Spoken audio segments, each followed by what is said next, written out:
Alrighty. Welcome back, folks. We're out here. Tonight we're going to be doing a little more Mario Kart in. Let me see if I can turn on the camera real quick. Yep. GameCube coming up. It took me a bit to try and reconnect the console.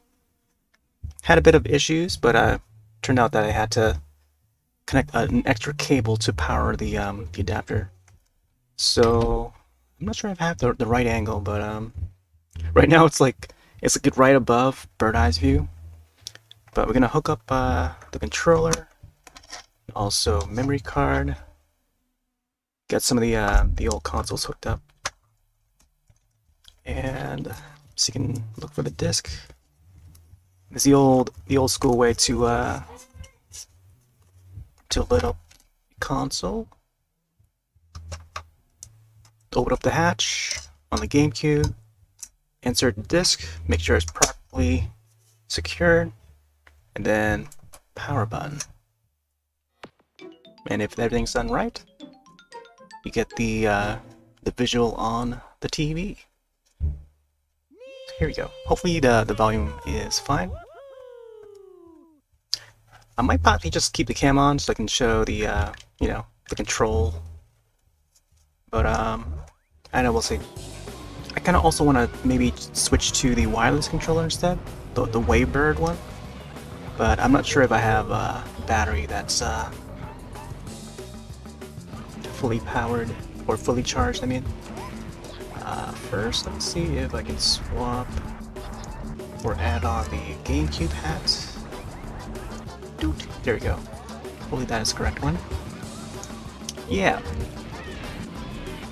Don't mind the noise in the background. We've got some karaoke going on. Alright, so there's the intro for Double Dash. I'll let this play for a little bit. It's a pretty short intro. Mario Kart Double Dash 2003. Wow, that's like 20 years ago. I wonder when exactly this came out, like the release date for this. Assuming that was like summertime or something. Somewhere around summertime. Alright, first thing, the A button. Or maybe it has to be the start button. Yeah, it does have to be the start button. Alright, so can't use the D-pad, gotta use the stick. We've seen most of the records that we, when we brought this back on Mario Day. Mario Day was the, like the first time I've hooked up the GameCube or rehooked it up and showcased it on stream for the first time. But this is my old save file. You know, played it back when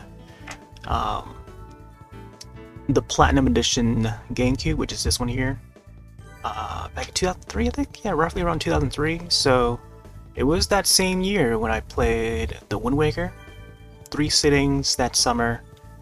And yeah, it was on this GameCube.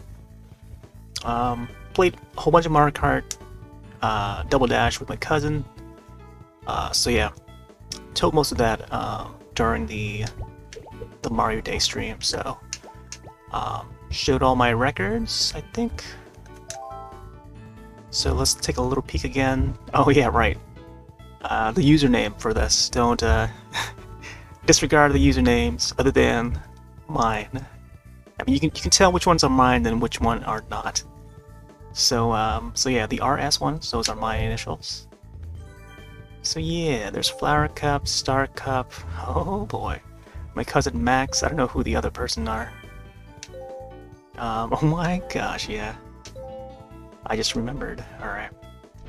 Time trials. I didn't do much with the time trials, but I think we tried to practice a few of these. But yeah, these are just amateur timings. But yeah, there's just not much to view. But yeah, let's start the game. I think we have all the characters unlocked for this game already. So we're just gonna casually play for a little bit tonight. Hopped on a little bit late, and it's just now hitting midnight. So hopefully I got everything sorted out, and you know, live on each of the platforms. There may be some rumbling in the background. We still got some karaoke going.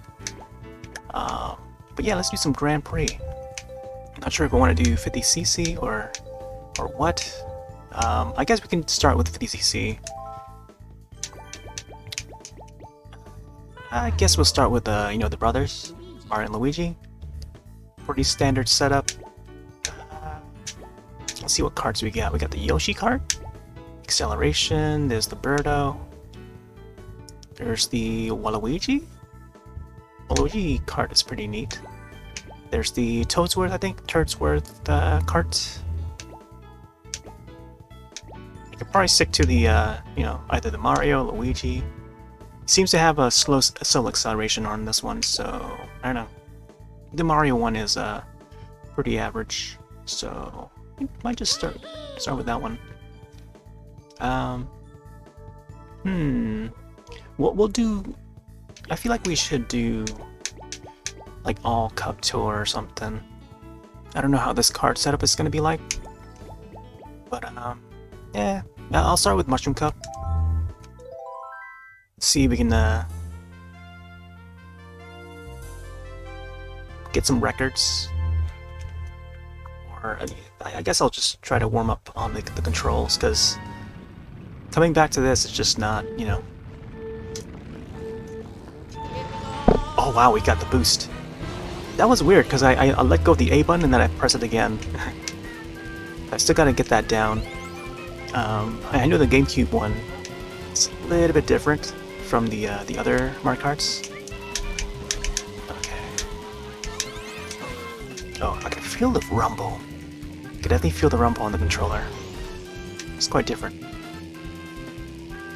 It's a little bit stronger. Like the way it rumbles is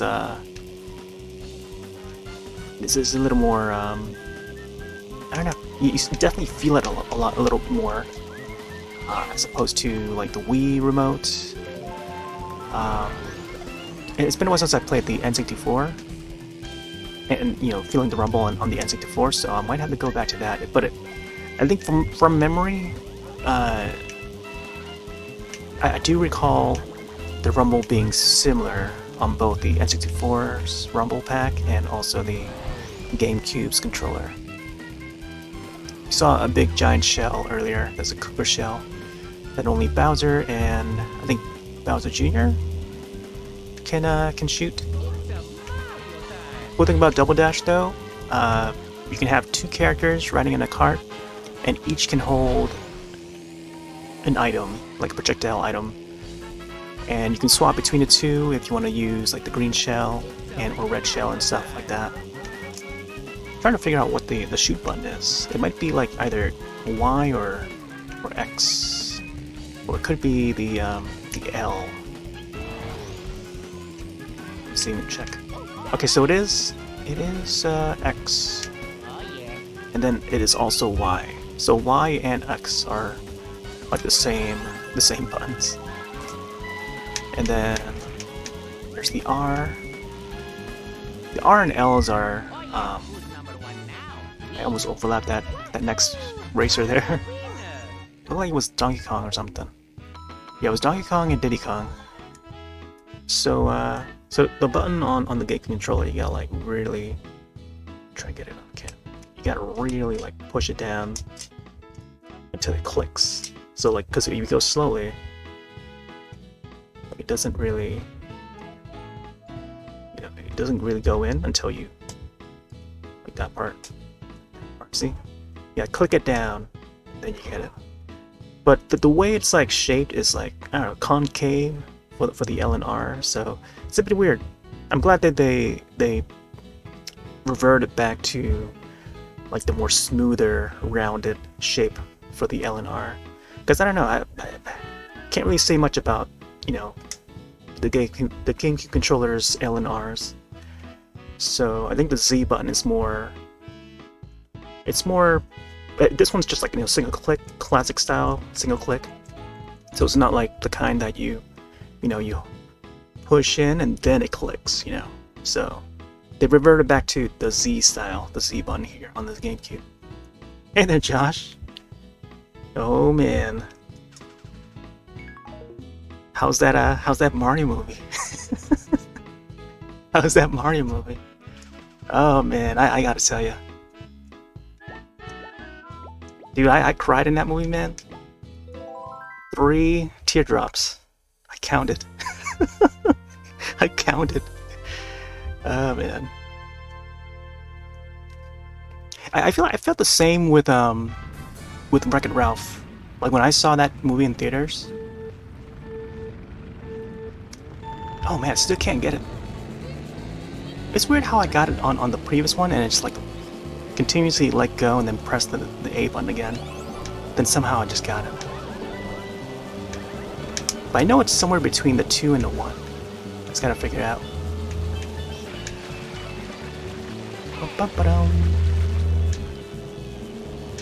Oh, you cheer at the end? Yeah, same here. I mean, there was a couple moments, but like one moment for sure was the part when he was at the diner. He was about to give up, and yeah, that moment right there. That was good though. It was good how it all came together. I mean, I feel like some people might not like how it turned out towards the end. You know, but you know, I like where they went with that. They kept it, you know, to the brothers.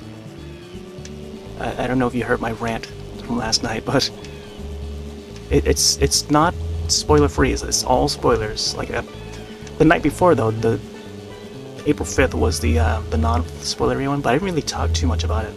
It's just my general thoughts of it. But last night, oof, we went more into details. And but yeah, that was a more spoilery run, spoilery one and a spoilery run of my thoughts on the film. Going over most of the scenes, mostly the iconic scenes.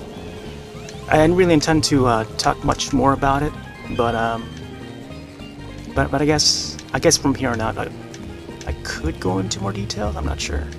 But I've covered most of the parts that I wanted to cover in last night's stream. But yeah, it was a pretty good rant. Just more detailed stuff of what I thought. But I also saw your video too, and I agree for the most part.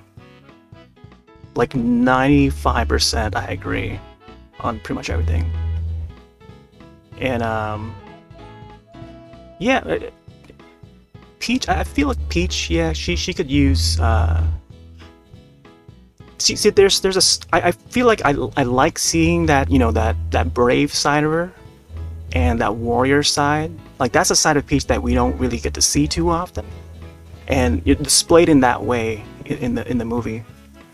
And I think it's good to have her like that, seen that way, when Bowser is around. But when Bowser's not around, then she can be, you know, the sweet princess that she's, you know, that we know her as. You know, that's why I mentioned last night, like, what if they were to make a part 2 or you know, a next, it's like a second film, you know, and then we could see the sweet side of the princess where she's baking a cake, and then she invites Mario and or Luigi to, you know, send an invitation to those guys, and then you know, they can come over and whatever, have a birthday party or something. And yeah, I think they could open up the next movie with that, or maybe they could be in the middle of something, and maybe or even like, I don't know, Brooklyn is celebrating, you know, the success of the Super Mario Brothers. You know, they're probably in the middle, you know, doing that celebration, and then, you know, whatever, they can continue from that. But I don't know. I feel like after this first film, they could totally go into like multiple ways. There could be multiple sequels planned. That is, if it, you know, becomes such a success. But you know, there's gonna be a lot of anticipation from this point on, because it seems like the movie's doing well.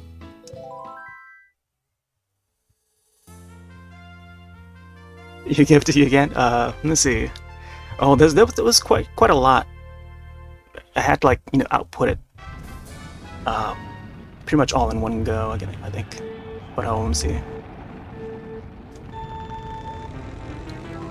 I don't, I don't know where to start.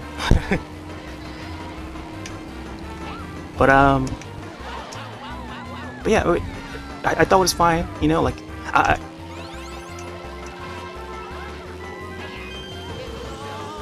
I wasn't.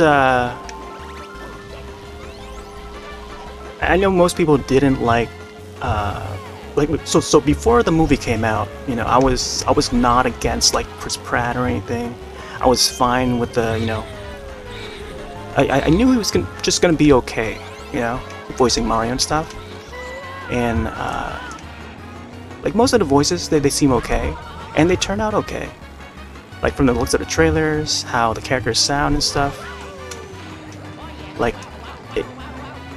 my expectations were met, and then I guess it exceeded it because, you know, seeing Charles Martinet or hearing, I mean, and seeing the character that he voiced, and same with me, I could tell right away, like that guy that was at the diner on that Jumpman arcade, right beside the brothers, you know, giving them that, you know, that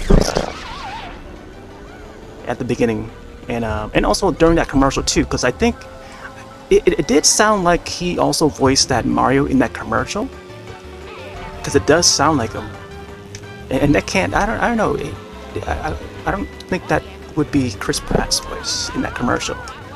Right at the get-go. So I'm glad that they got that out of the way, just to get, you know, just to please the fans, you know, in the first 5 minutes. So that's great. And yeah, the way they did that, you know, just getting all the fan service first is pretty important, and also getting that the Mario Brothers rap, like that can't be topped, you know. Anyone who has grown up with the Super Show, we would know about that rap. That's the one rap you want to sing along to, and whenever the show pops up on TV, you know, coming home from school, I would catch that like after school, and you know, just having the TV on, you would catch an episode of, like, you know, Super Show or Mega Man. There was an animated Mega Man as well that played around that time, 1990, 1991. But the Super Show, you know, that was like iconic, and of course the Zelda, Captain N and stuff. But yeah, you can't drop out on that song. That song is just like from our childhood, and for them to integrate that in the movie and in that way was just like, you know, top tier. Like, and for the first film, like this whole reboot, and being part of this first film of you know, a possible, you know, anthology of films, animated films, is great, you know, because, you know, that's the early days of Mario. So it's great that they had the Mario rap. So not only the Mario rap, but also the DK rap. So that's you know, that's segueing more into the 90s, but DK rap, Mario rap, get some of the raps in there, good or bad, you know, because we got to represent the early days. And speaking of early days, you know, they covered a lot of the NES era. Maybe not a lot, but, like, you know, there's a bunch of references in there that, you know, old school fans may catch. Star Fox and stuff, Star Fox, Punch Out. There's some Nintendo sports in there. I don't know if you caught it, like some of the posters. I don't think many people mention it, but I think the Nintendo baseball, either baseball or golf, one of them, were on the posters, along with, like, the Blue Falcon F-Zero poster, and I believe there was a Toadette one as well. It was like for like a moment it was shown, but it was in Mario's room when he was playing the Kid Icarus game. But I think it was like a daytime scene though. You can spot that sports poster, but I feel like not many people mention that. But yeah, it was there. I've only seen the movie once. It was just that Wednesday that I saw it. Mario time. Oh man, but it was good. I uh, I gave it a good like.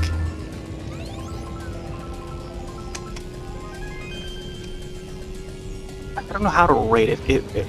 If I were to rate it from like a fan point of view, it would be an A. But like from a general point of view, like just as like a general viewer, just just in animation perspective, it's a little late for these kind of movies. But in this format and stuff, and the kind of story that's being told, because there's a lot of movies like that, where it's like family oriented and it's fully animated CG and superhero style. I mean, there's this one called, like, I can think of from the top of my head, and not only Wreck-It Ralph, but like Ron Gone Wrong, which is like a robot movie. I've mentioned it a couple of times here and there, but that's like a recent movie. Puss in Boots: The Last Wish. That's more Shrek related, or spin off of Shrek. That's a more recent one, and that one's got like a high praise for some reason. Puss in Boots, the latest one. Antonio Banderas is the voice of the cat Puss in Boots. But that's another animated movie that that came out recently. Got high praise, and now we have this Super Mario Brothers movie. Based on a highly regarded IP from Nintendo. So yeah, I don't know. It's definitely in the upper like ranks. High B, somewhat A, I think. As like to go along with like other animated films. I think the story wise it's very simple. Hero versus villain, and then hero conquers villain. But yeah. It's just a simple story, and I don't know. It's like when I look at other films, like Wreck-It Ralph, that's like an original IP, but like, and the good thing about Wreck-It Ralph is that I don't want to compare it between the two, but man, like I give props for brand new IPs when they're definitely like totally referencing other like known IPs from the actual world, but then also being its own thing. I think that's what I give Wreck-It Ralph credit for. And then when you fast forward 10 years, was it like 10 or 11 years somewhere approximately, and then we have this Mario movie. I feel like if this Mario movie came out, around when Wreck-It Ralph came out, I think it would have gotten rated a lot more, like a lot higher, and regarded much better, more so than it does now. Like critics wise, like I know we should just forget about the critics, because the audience is what's more important, and how the audience think of these of this current film. But I've seen some of the reactions, and oh my gosh, like like some of the families that go to see this, and they're happy about it, and that I think that's what's important, and what matters is that like this Mario movie is making families happy. Like I see like fathers bringing their children to see this movie, and they come back out and they're all smiling and stuff. It's like, oof, hits you in the feels,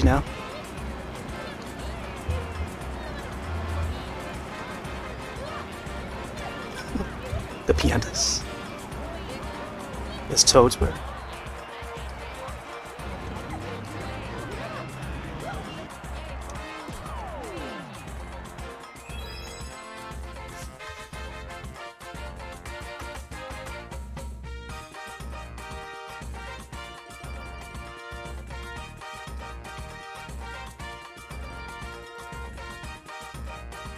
All for Peach being proactive with the team, but they took it a little too far in some areas.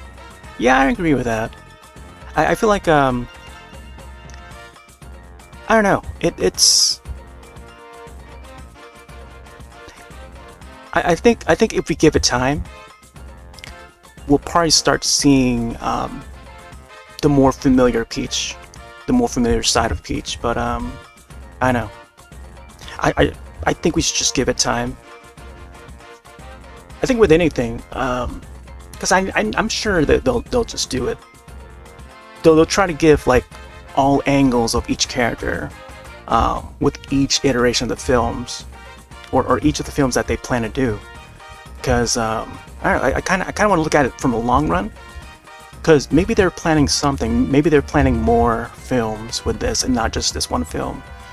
So we may see different angles for certain characters, and then extend into that other, the following films, and we see those characters change a little, not change too much, but like, we see like that arc extending not through this one film, but like through multiple films. So I don't know.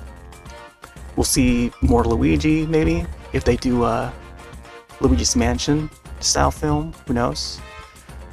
And then I sort of briefly mentioned like a couple times last night about like how if they do plan multiple films, I hope they don't like stretch it too much, because it will start to feel like a TV show. Because I don't know, if you look at they would have to be really careful and like how they tell these stories. Like each of the films need to be important. Like, what's the purpose of each of these films? They have to have some sort of like, I don't know what's the word, like merit or something. Because you look at like, I don't know, the Shrek films, like each one has like some sort of a different story, something to tackle. There's like a dilemma, and it's not always the same. So if they focus this first film on the brothers, what would be the the second film? What would be the third film? So I think that's that's what they're gonna. I hope that what they're planning to do is like come up with a different story each step of the way. But yeah, I mean, the second film, I think we know what to expect, because we know a lot of the characters from that universe already. So we could see like Daisy, maybe some more of the princesses, more of that Luma. I love that Luma. Oh man, like if they can go more into like the other galaxies, as Peach mentioned, they could extend into that. They could, expand into that idea, seeing some more of the galaxies, and I don't know, possibly more Lumas or something. Like maybe there's a land or another planet that has more of the Lumas. We could see. I think there's a name for that Luma that appeared in the movie, Luma Lee or something like that, like Luma Lee. And I don't know if the group somehow tracks down where that Luma came from, we could possibly see like a whole family of Lumas. But then towards the end, like the after credits, of course, spoilers again. There might be people just watching this in the background and they're just listening to the spoilers, regardless if they've seen it in the movie or not. But yeah, the Yoshi stuff, I mean, that's a big suggestion, is that they're gonna see, or we're gonna see that one Yoshi pop out, and that's gonna be their friend. And if anyone has grown up watching the Super Show, they would know that Yoshi's the next step, and or play the games. I think ever since they introduced Yoshi in Super Mario World, we can have that Super Mario World 2, Yoshi's Island and stuff. So we could head off to a Yoshi's Island area, and maybe, they could combine that sort of exploration along with like exploring more of the jungle island of the Kongs. Who knows? Because I think part 2. Oh, I don't know. They could like explore more jungly and more foresty areas. I don't know why I'm thinking of like Jumanji or something like that. I feel like Jumanji is like a very jungly, like, you know, franchise. But I feel like they could go that route, like Indiana Jones style dungeons or whatever. But I can definitely imagine something like that, like some sort of course that's very like Indiana Jonesy, that the characters would go to. And but yeah, I definitely picture something like that when they enter the jungle again. Yeah, who knows what the next film is going to be like, but I hope that it would be something somewhat like that, where they explore different areas of other universes, or yeah. All right, let's do another cup. Yeah, sorry for the noise in the background. We got folks home, and they're bumping some loud karaoke. I think I might just stick to 50cc though. Keep it easy while I continue to rant.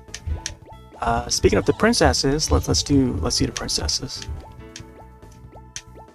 I could probably try Birdo, or I could probably stick to the princess carts. They got some good acceleration.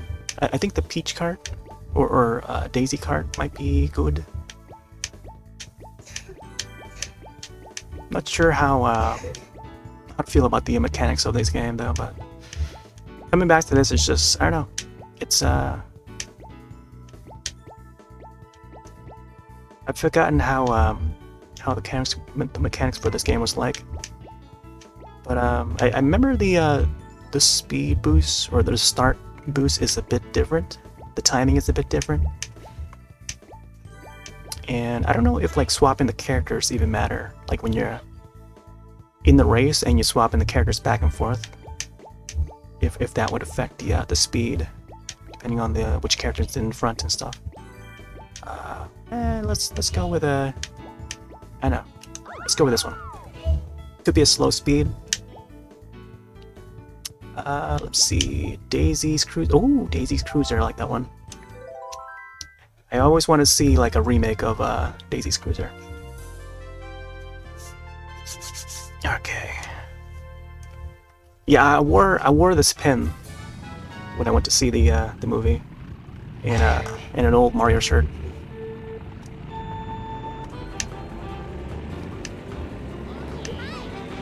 You got the you got the popcorn bin. Nice.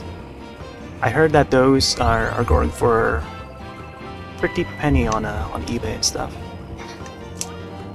That seems to be like the one item that most people are going towards picking up, and that's the AMC one.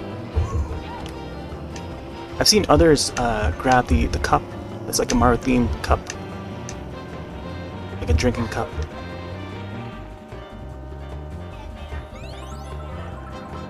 I didn't get to show any pictures, but I tweeted out a photo of the arcade that my theater had set up.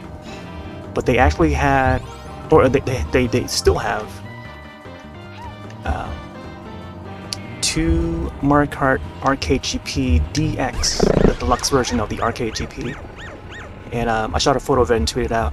But hold up, let's see, can I might be able to link that a little bit. Well, I could possibly show it on stream. I think I had to look for the file though. Got one file where one of the photos. Oh, I've got that cart bumps out a mushroom. Oh yeah, I'm trying to figure out the little alternate path over there, but I'm gonna have to come back to this cup or something. Yeah. Controlling this vehicle is a bit weird.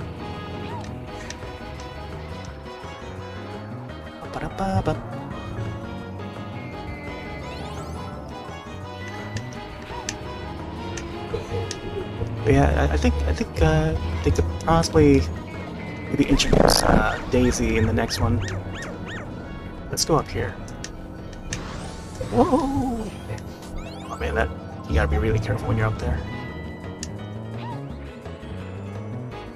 It's true. Can we get on here? You know, I think we're supposed to go down there to come out of the pipe. I don't really often go down there. Alright, let's see if we can find...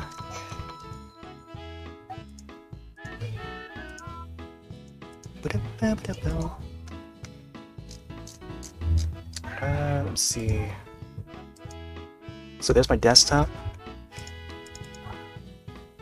So you can bring this up. Double click. Yeah, so my theater had these right here. I shot it with the Nintendo DS or Nintendo 3DS.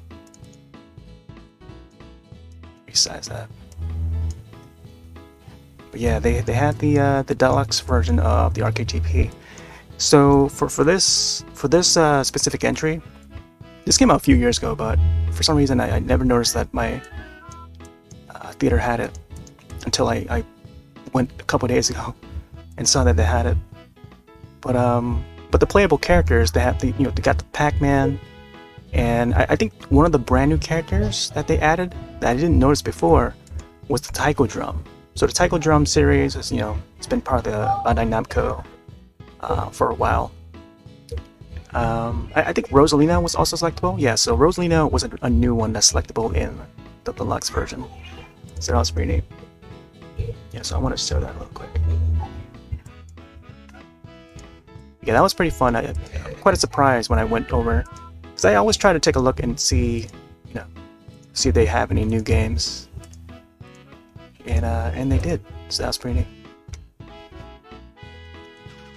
Alright, on to the next one. Yeah, I really hope they take their time with that sequel. I'm sure they will. Like, once they realize that, this first movie's doing really well, they have to have put enough time to it. Because even this first one took like a while until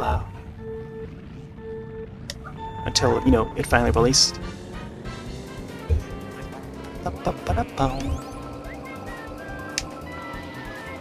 So yeah, this I guess at this point we'll just wait until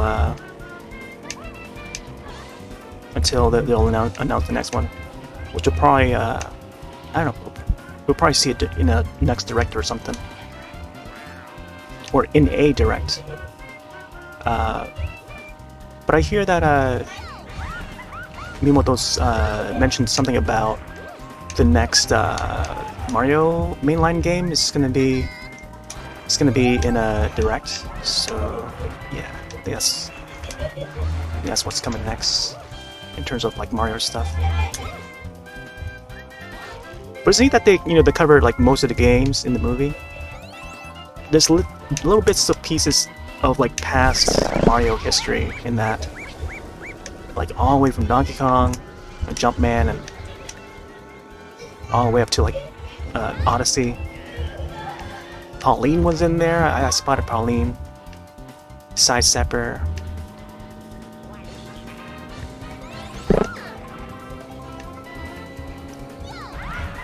Trying to think of what else. And also seeing like Mario and Donkey Kong like working together, and I guess they became friends afterwards. There was a moment in there when they dropped into the water and they got swallowed by the Mare. Like, I thought it was gonna be like a Pinocchio scenario, where they would get swallowed by the Monstros, and they would have to find a way out of that Mare. So that was pretty neat. Cause like hearing the name Giuseppe made me think of Geppetto from Pinocchio. Oh, banana. And yeah, I was wondering like, what if they would do some sort of a little reference to Pinocchio. So yeah, the underwater scene, and I want to see like them do like an underwater scene where they would have like swim for a little bit and try to swim away from like Cheep Cheep or something that's trying to bite them or something, and then have that that underwater theme. And they didn't have it. I don't think they put that in there, or else it will be like an extended scene.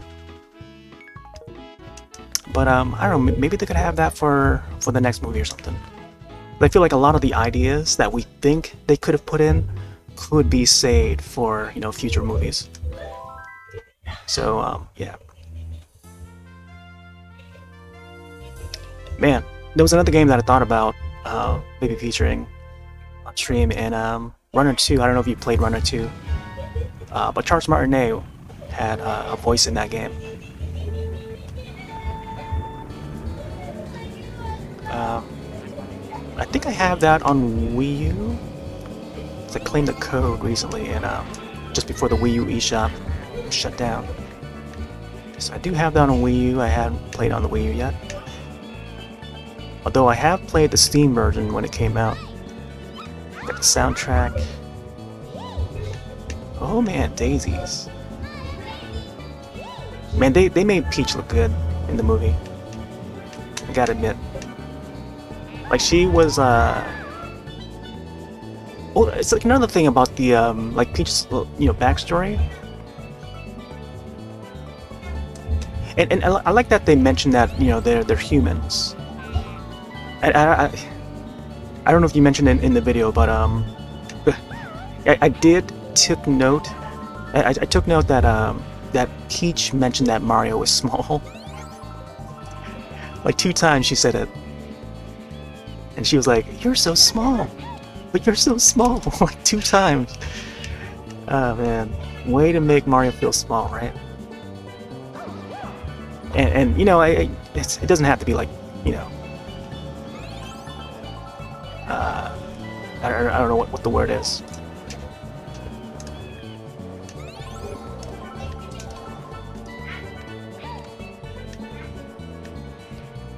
Like it doesn't have to relate to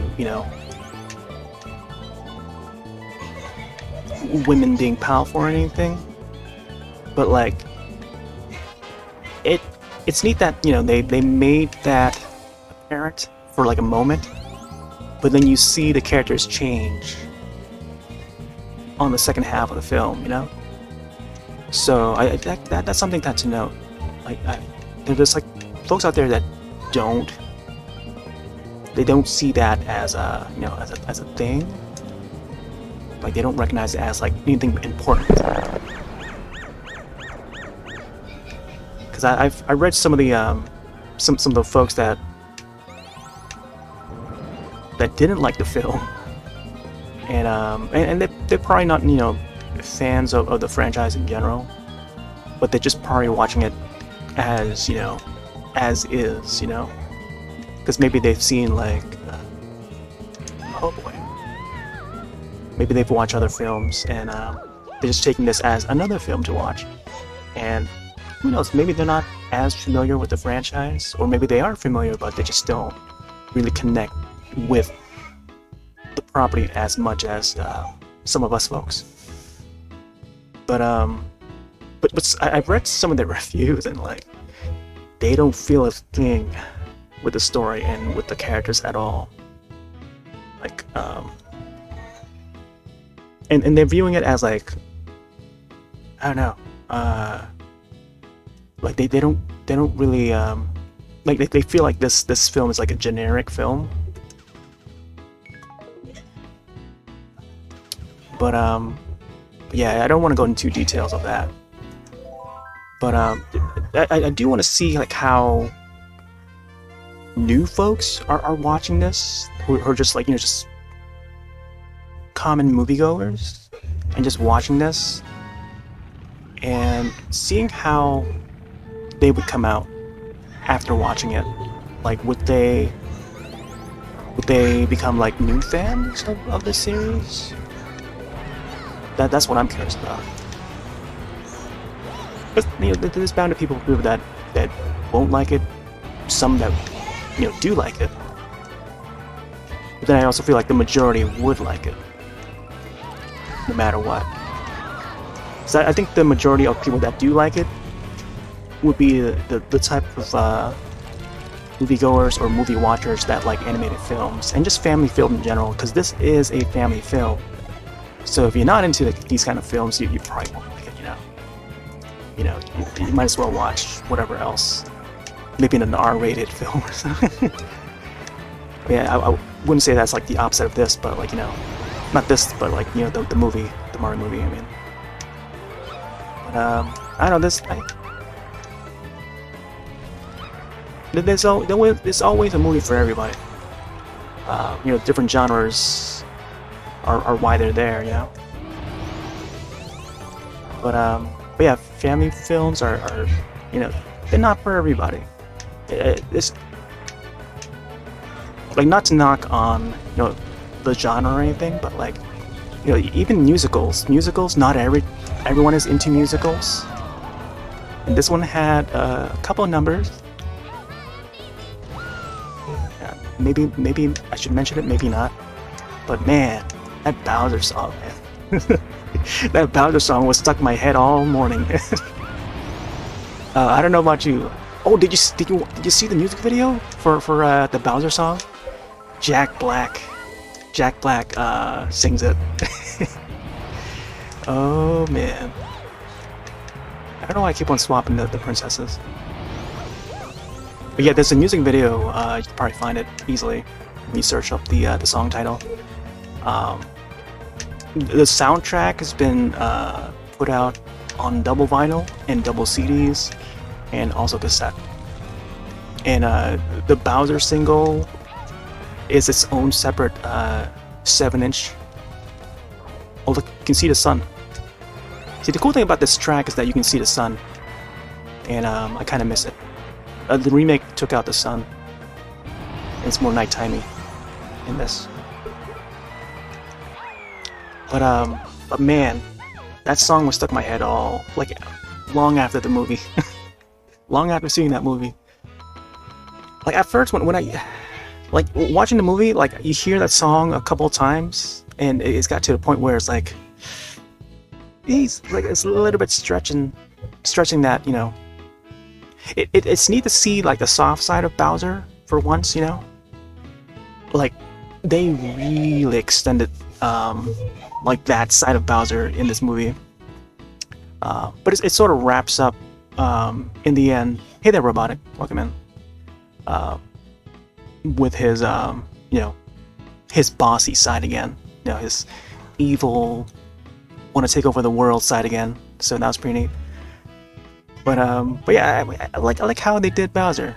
I mean, Jack Black is the perfect cast, because they're both Rocky types, and seeing the Kooplings, the Kooplings punk band. Oh man, yeah, I wish we could have gotten a little more of that, because he was like the whole entire Koopas. They were bobbing to that concert, and I kind of want to see more of that. I don't know, those bits and pieces, like I said, like there were bits and pieces of like different elements put in there in that first movie. But that moment with Bowser and Kamek Magic Koopa, with the piano and stuff, that was pretty neat. Like I like to see more moments like that, where you could see them interact more, because that was how it's like in the Super Show. Like you get to see more of those characters interacting, the Koopas and stuff.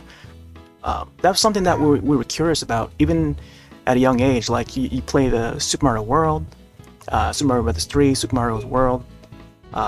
You think about like the Koopas and Kooplings and stuff, and how do they live their lives in their castle, in their environment. That's something that we were curious about.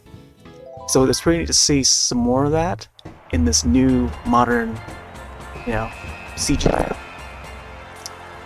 Oh man, the controller vibration is pretty good on the GameCube.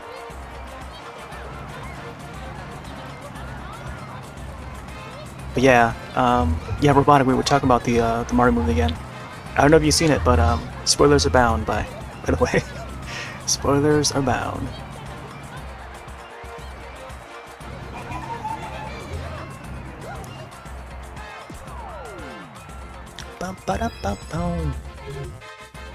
Yeah, the music was fantastic. I liked what they did, and the music choice for like the pop songs, pop rock songs. I realized that they were from like '85. Although I haven't looked up all the songs yet, but I know that the Aha song, I mean the famous Aha song, was written in '84 but released in '85, if you recall. And I just re-remembered it being an '85 song. But there's multiple versions of that one that got re-released or whatever.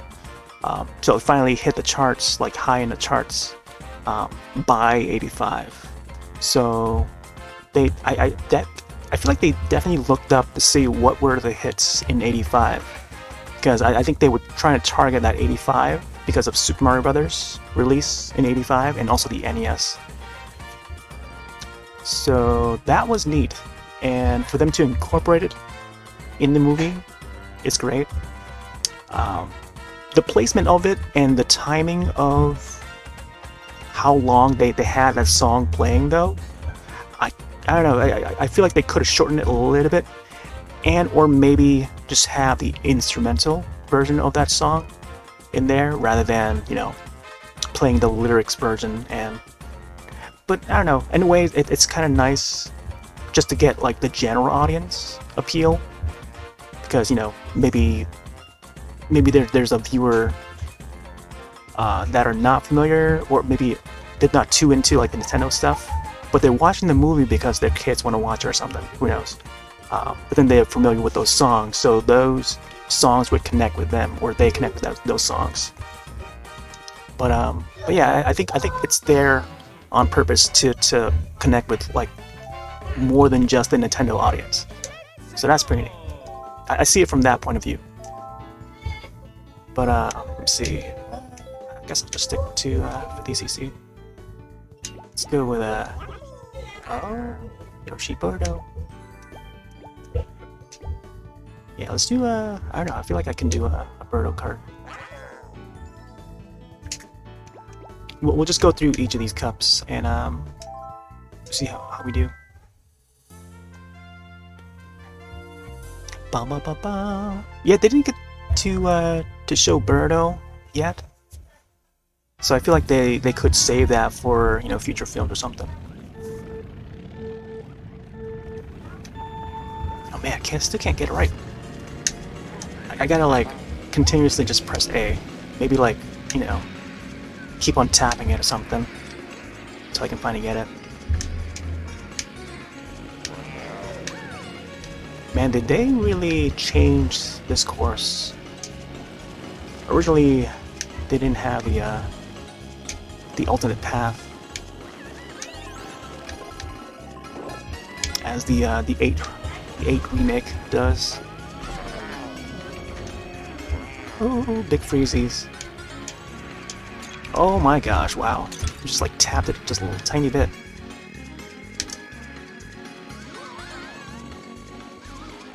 Man. I feel like I should be like drifting every corner. I used to be able to do it, but like now coming back to this game, like the physics are different, the mechanics are different from the games of today.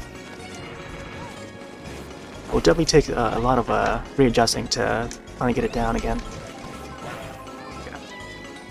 Gotta revert back to wiggling the stick. Whereas in 8 you don't have to do that anymore, which is weird. They keep having to change it.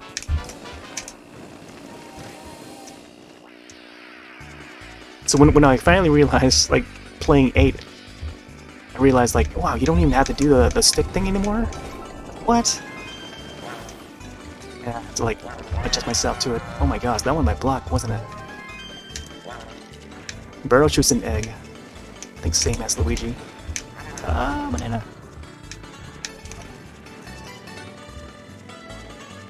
Little snow dudes.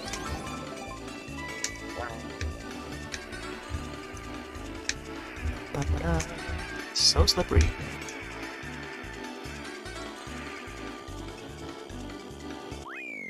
Alright.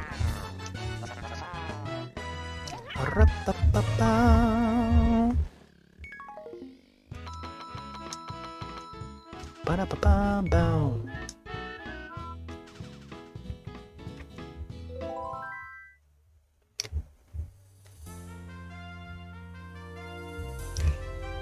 Man, this course was pretty fun too.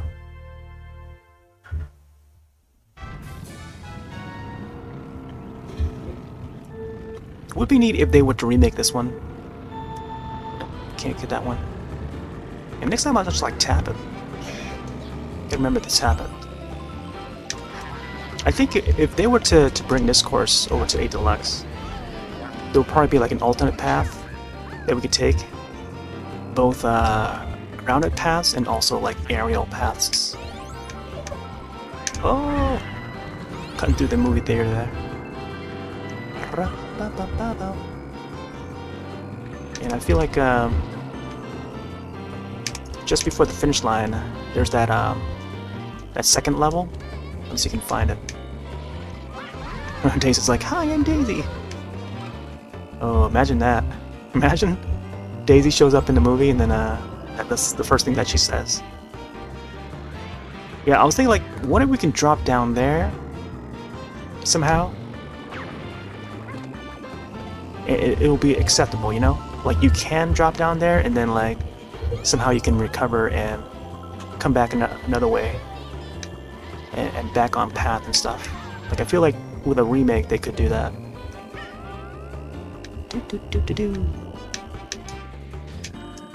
Oh my gosh.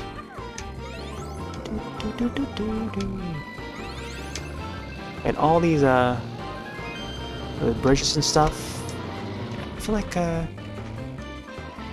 was like another course in 8 Deluxe that they brought in recently that had like a similar look to this. I think it might have been the Singapore one where there's like an alternate path. This one has like, visually it almost looked like that Singapore one. Oh my gosh, I forgot that this path is a more slower one. Gotta use a oh my gosh, we can't even look back? We can't look back?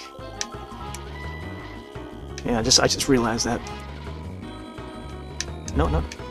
It's a fake block. Oh, car.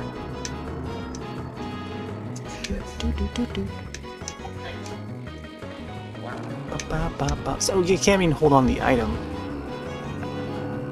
I meant to hold that back, but we couldn't hold it back.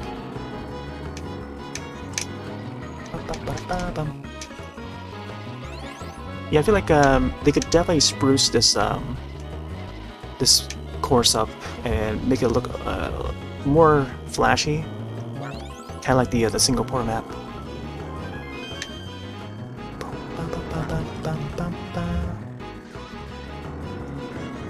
See, that would be the part where I would look back, but I can't. I don't know if there's a button to do that. Maybe the Z button? I'm not sure.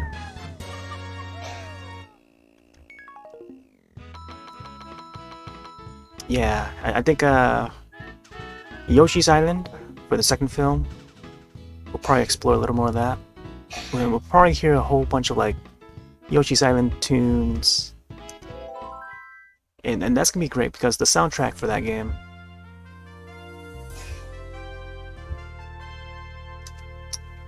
was great as well.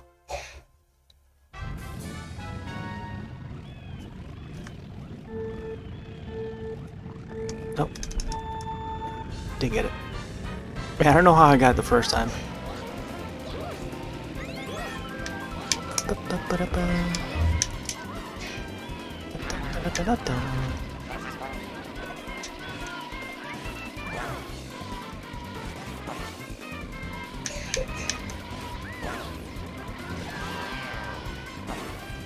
Oh.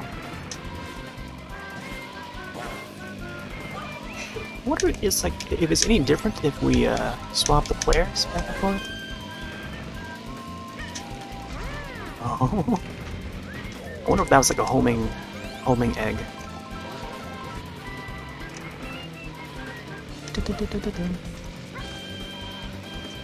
Man, there was like only one moment of the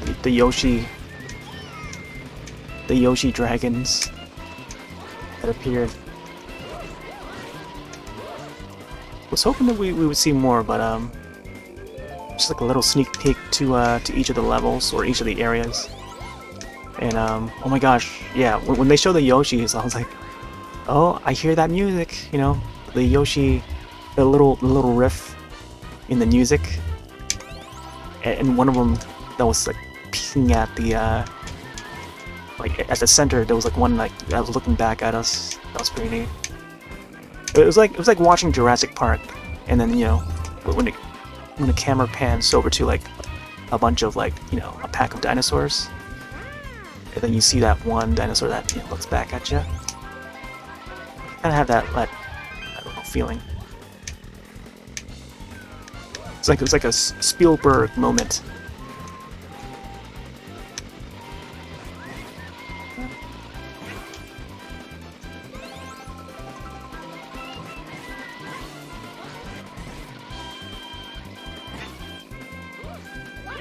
Oh my gosh. You can't even hold the items?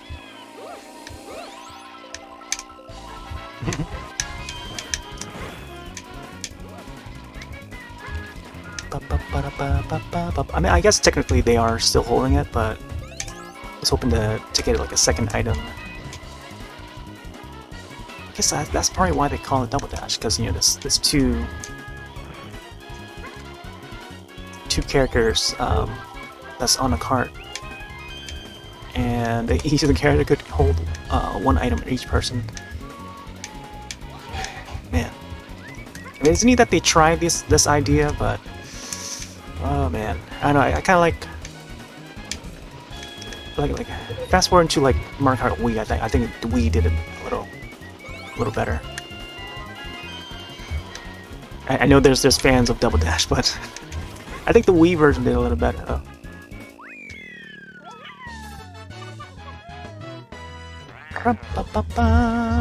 But the courses are still top notch in this game, in terms of the design though.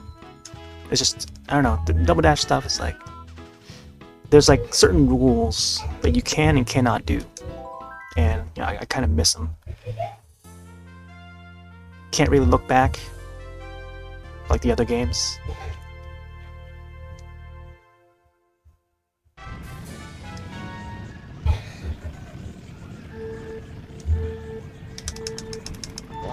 Ooh, we got it, see?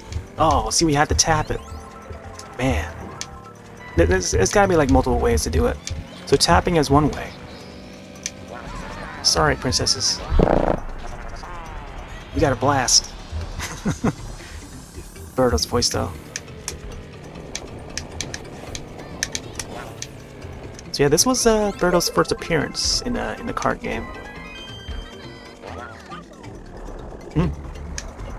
Swap to Yoshi. Oh man. You know, I've been thinking to maybe rewatch the '93 movie again. Oh, there was also the Japanese 1986 movie. You can find out on YouTube. I'm trying to remember the name. Super Mario Brothers: The Great Mission to Rescue Princess Peach, I think it's called. Pretty long title, but it's all in Japanese. I think it's got like subtitles, however. Probably enable the closed caption on YouTube. But someone did a like a 4K restoration of that movie, so you can probably find it. Hey, it's Sonic. I don't have the credit scene of Mario. May feel kind of pointless since they previously showed the scene full of yeah. I mean, I feel that too, but what if? Okay, so this is like pure speculation, but what if? Like, this could be like a one Yoshi that's like different from the others, but who knows? Oh my gosh, getting rolled over. But I kind of want to think that it's like you know, the Super Show, you know, the old animated show, where there's just that one Yoshi that they got to take care of, and just that one Yoshi just happens to fall in the hands of the brothers. So, you know, they become friends and whatnot. Oh, see, so now thinking back to Super Show, so that Yoshi is lost, and he's lost, and he has to find his way back home. And I think that's what they did, or they could go that route again, where this one Yoshi is lost. He just hatched, doesn't know where he is, lost in New York, lost in Brooklyn, whatever. Now thinking back at Jurassic Park, it was Jurassic Park Lost World. So what if this one Yoshi just hatches, looking for his mom, looking for his dad, and then Luigi, I think Luigi was the one that found that Yoshi in the Super Show, so they could go that route. And then Luigi brings that egg or Yoshi over to Mario. Hey Mario, look at what I found here. you know, and then I guess they can go from there. So I don't know. There could be something special about this Yoshi. This Yoshi could save the. I don't know. He could come in handy. I don't know. But that's the exciting part. Is once they introduce Yoshi, and it's happened like a few times, because like after Super Mario World, Super Mario 2, Yoshi saves or takes care of the baby Mario, or the baby brothers, and then they brought Yoshi again in Galaxy too. So like they could do it for the movies, and that's like another throwback to those games. So each time, whenever there's like a part 2 of a new story, you have to have the Yoshi in. So I don't know. I feel like that could be a focus, or at least one of the subplots or something for the next film. But yeah. But that's neat though. We get that little sneak peek of the different Yoshis, and then I don't know. There could be just this one main Yoshi that we can become friends with or get to know more. What? Why is it showing my cousin's name? I think it's because my cousin was the last person to enter like his initials in. Max, if you're seeing this, hope you're doing well. He sometimes drops in though. All right, let's put my name in there.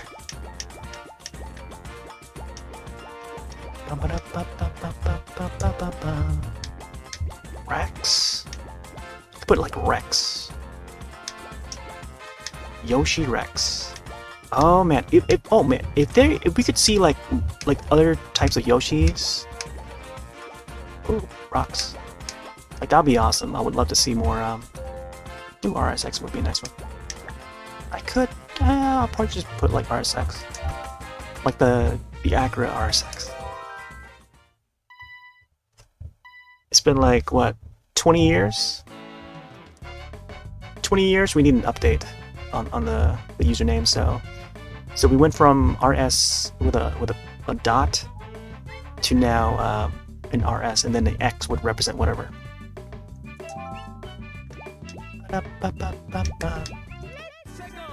Alright, probably do another cup. Let's see what next. Toads. Either the babies or the toads. I could probably go. Maybe do like a mix and match. I used to love the Koopa combinations. Those were my go-to. I think sometimes I would team up the Koopa with like Baby Bowser or something like that, because I wanted to use the Bowser Jr.'s big shell to knock out the enemies. So I think this setup was one of my go-tos. Let's see what cart is good. Man, there's like a specific like cart setup that I had that I would play using like for Mirror Cup or whatever, mirror mode or 150cc. Well, let me try the Toadsworth one. Seems like the speed is good, but not sure if it was gonna be good overall. I mean,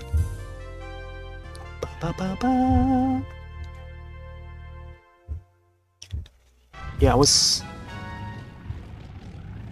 Alright, let's see if we can get this first. Oh, I couldn't get it. Yeah, I was contemplating on what I should feature tonight, but I wanted it to be like an old game, but it didn't necessarily have to be like a Mario game. But then I was trying to get the capture device to pick up the GameCube again, so I was trying to figure it out. Then I realized that I had the cable not hooked up to one of the adapters. So yeah, we're on a little late, but I want to try and get like maybe a couple hours in if I can. Oh man, I fell right off. This one's pretty slippery. I have to really get used to this one. Oh my gosh, we're just pushing the babies forward.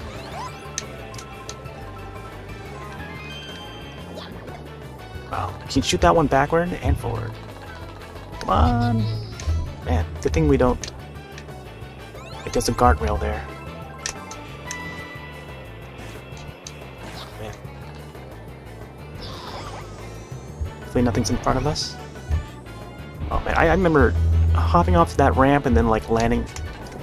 Not landing it, and just like falling in that corner of that ramp. Of the next ramp, I mean. Let's get that red shell. Oh, that's what it is. So I think the paratroopers are the ones that have the red shells, that homing red shells. Yeah, that's why I combined these two together. I'm starting to remember it now. I remember why I chose these two.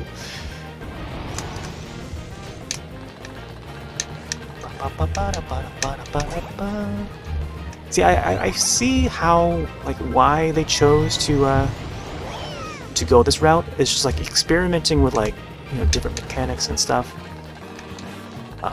and try to make each character important. And the ability to customize, you know, choosing whichever character is important to your card setup in this game. But then they made it so that it's more, I don't know what the word to describe it. Like, it's more universal in the later games.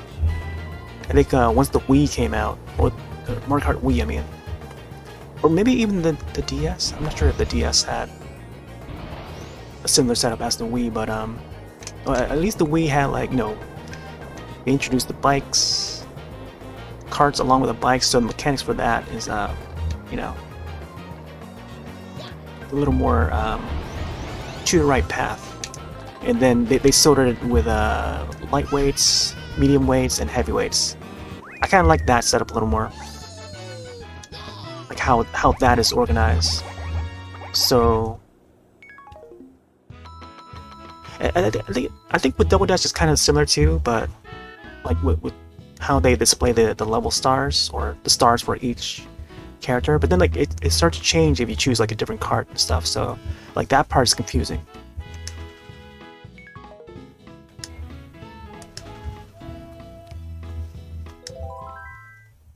But then I guess with the Wii and the 8, the Wii and up is like the stats do change when you choose a different card and stuff too. So that is also confusing.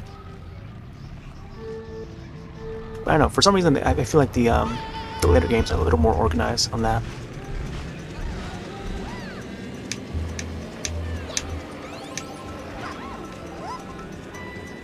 But this one, like when they try to test the idea with this game, I mean, oh my gosh, I saw that foot stomp. Like, the way they did it in this is a little more, like, basic, you know what I mean? Like, more simplistic, yeah. Also, I love this level. Oh, why am I falling off? Falling off the... I feel like I'm focusing on something else. But I love this part here.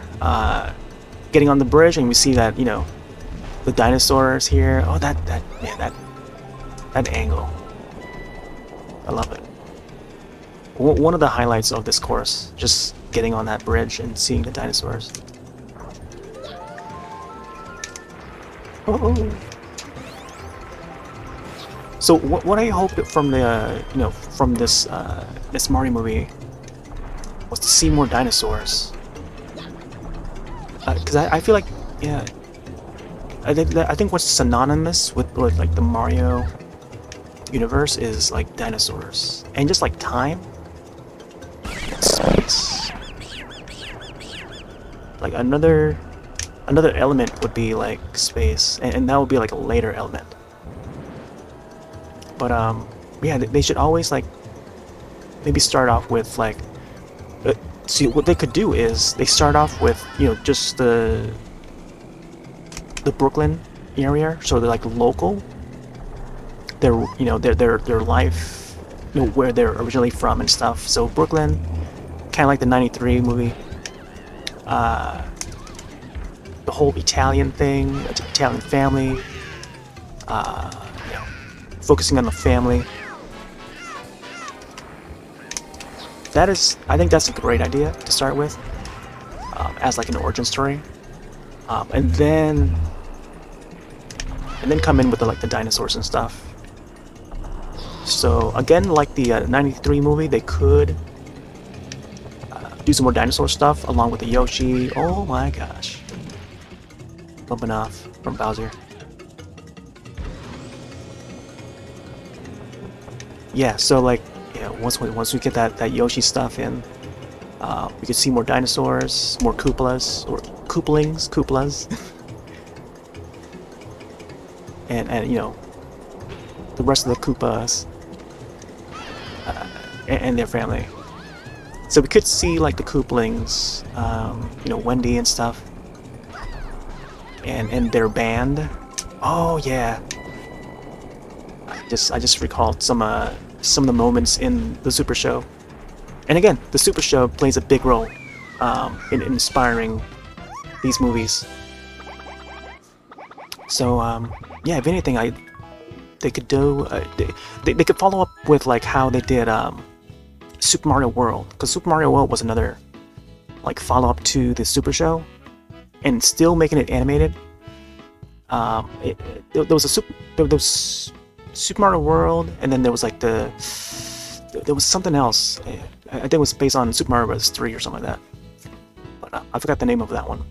Like the Adventures of Super Mario Brothers or something like that. But yeah, they can go like the whole Super Mario World route and bring in the Koopalings, so we can see more of them. And yeah, and then have like the Yoshi stuff. So I feel like that could be like the next step. And of course, we get to see more Bowser stuff.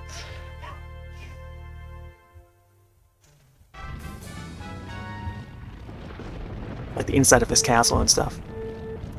I mean, we see a little bit in the movie already, but you know, like the dungeons and whatnot, lava pits.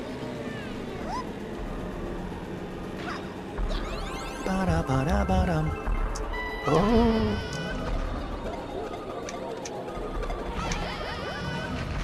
But yeah, I'm already looking forward to the next movie. I want to see where they take it. Oh, I don't know why I'm pressing like the L and R's to try and come up with a jump. I totally forgot you can't jump in this game. I don't know if Josh is in the background just like.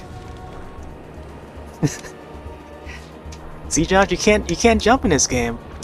In Mario games, you're supposed to be able to jump. But you can't jump in Double Dash. Yeah. Yeah, Double Dash is okay. Some people like it. I mean, I like it, but like it's not like the best Mario Kart game for me. I gotta have my jump. You gotta have jump in a Mario game. That's all I gotta say. Always gotta have jump. But yeah, I'm pressing it again. I'm so used to that jump coming off a ramp, but you just don't have it in this one. Like even the 64 had it. 64 had it. Yeah. Can't think of another game, like another kart game that did not have it. Gotta have the jump. Oh, I saw that Dwomp coming in.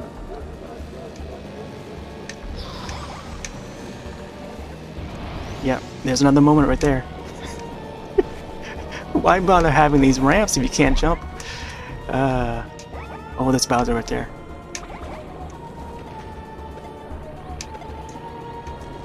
I don't know why I cannot maneuver through this anymore. Like, even at 50cc, I'm just like terrible at this. More terrible than I remember. But somehow we're still in first. It's so weird. Alright. I want to try and do that little shortcut again. Oh, fireball. Oh, of course. Yeah. Wow. Bowser Jr.'s like repeatedly owing. Hello, Dad. Yep, it's another spot to jump. We can't jump. But I guess that's why they had the boosts on the ramps. It's just push us a little forward. Oh, getting squashed. Thwomp after thwomp.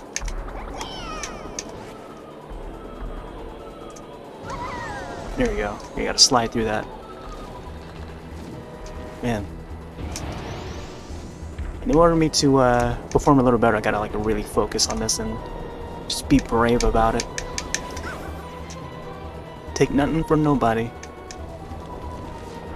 Yeah. I gotta focus like Lucas from The Wizard.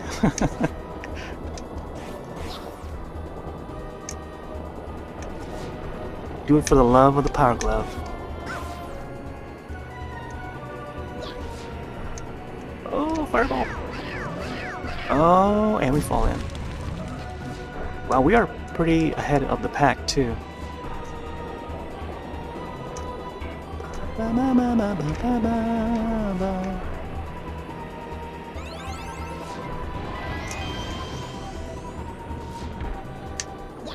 Shoot that back. Goody.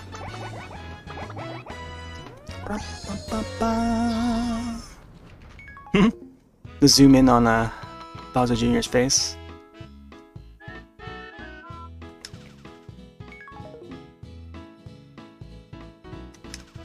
I like the little icons that appear on the top there.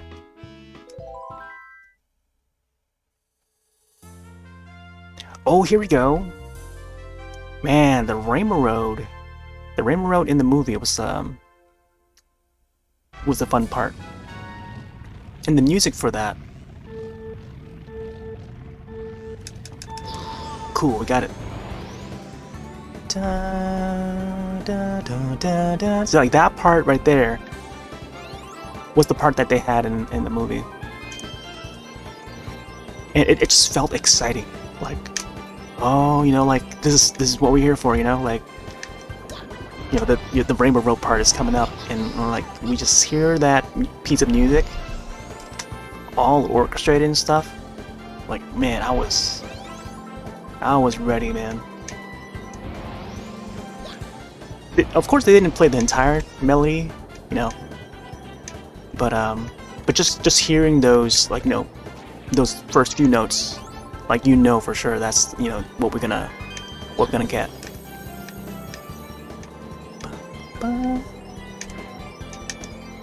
And this version of the tune is it borrows the melody from the 64 Rainbow Road too, like this part here. It's just like a remix version of it.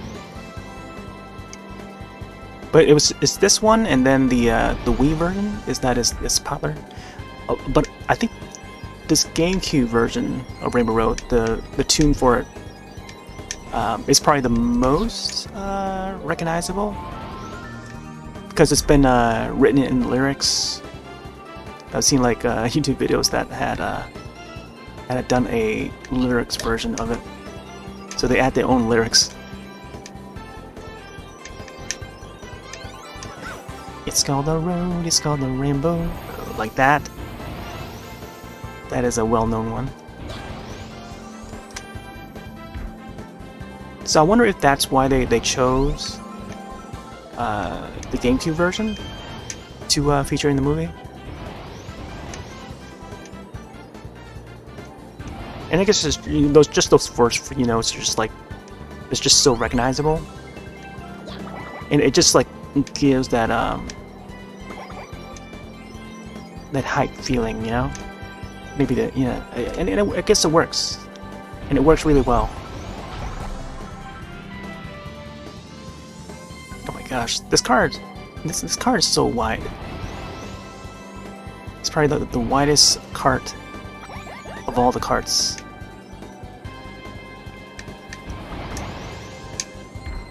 It looks heavy too, because it looks like it's made out of gold. Boom, boom.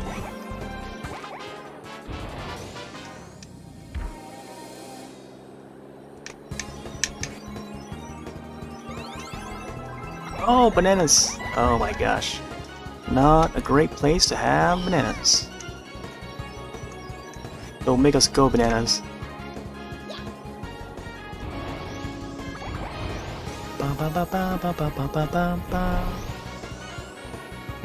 Like how the words are moving into that pipe. I think it's supposed to say like, it's Mario Kart or something. It's weird how they place that as like horizontal instead of like, you know, a different angle. Big giant banana. Spiny shell.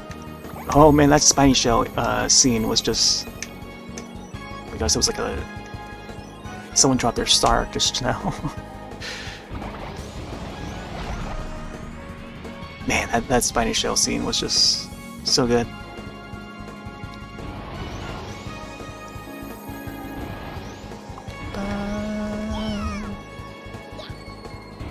Red shell. Boom, boom, boom. Here we go.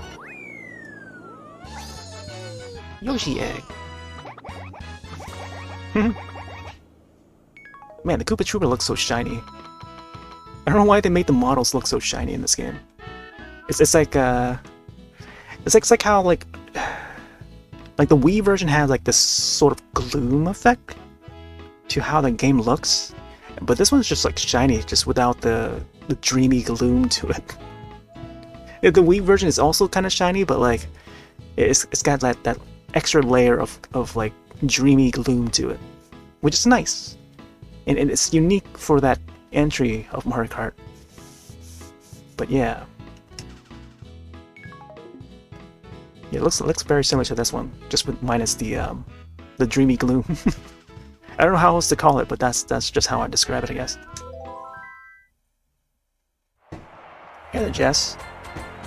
Oh, this is the GameCube. You see my GameCube controller right here. And there's the system. My N64 is on the left side.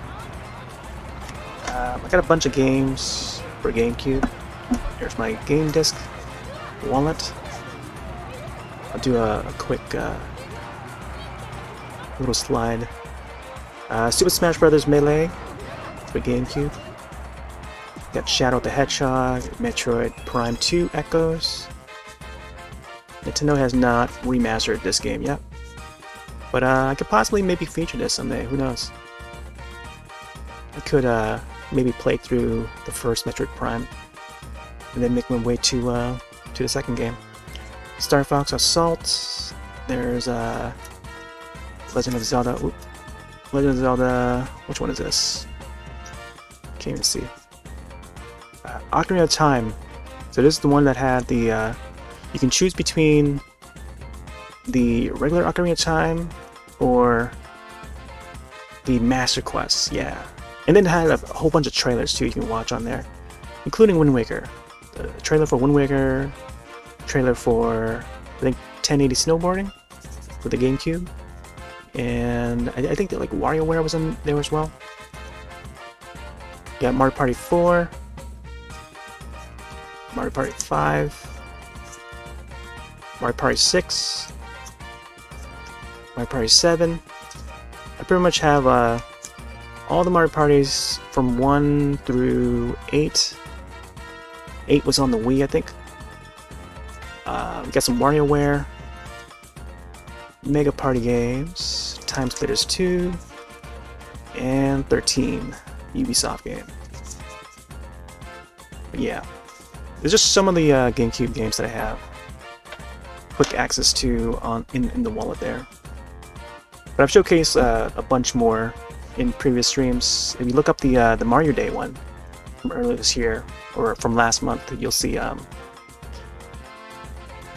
bunch of GameCube games that I just like brought in, like big stacks of them. But yeah. The Master Quest, the original Master Quest, or the mirrored version? I'm not sure about the mirrored version.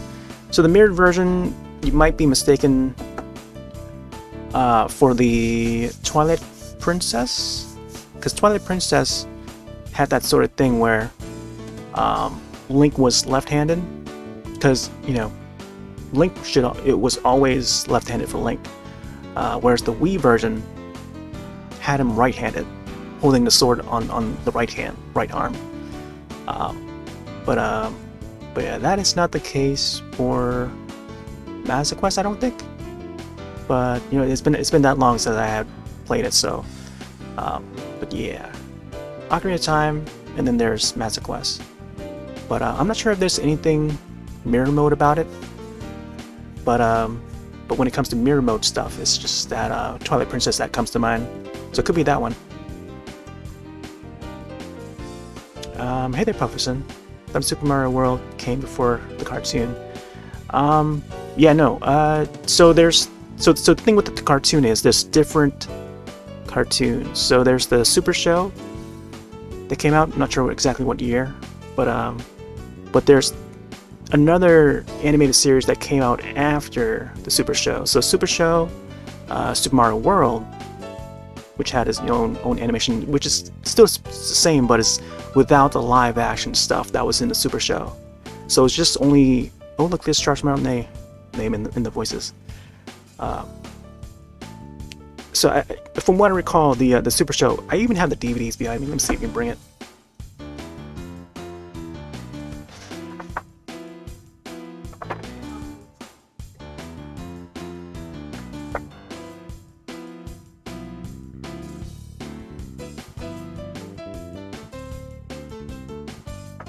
Quite a stretch.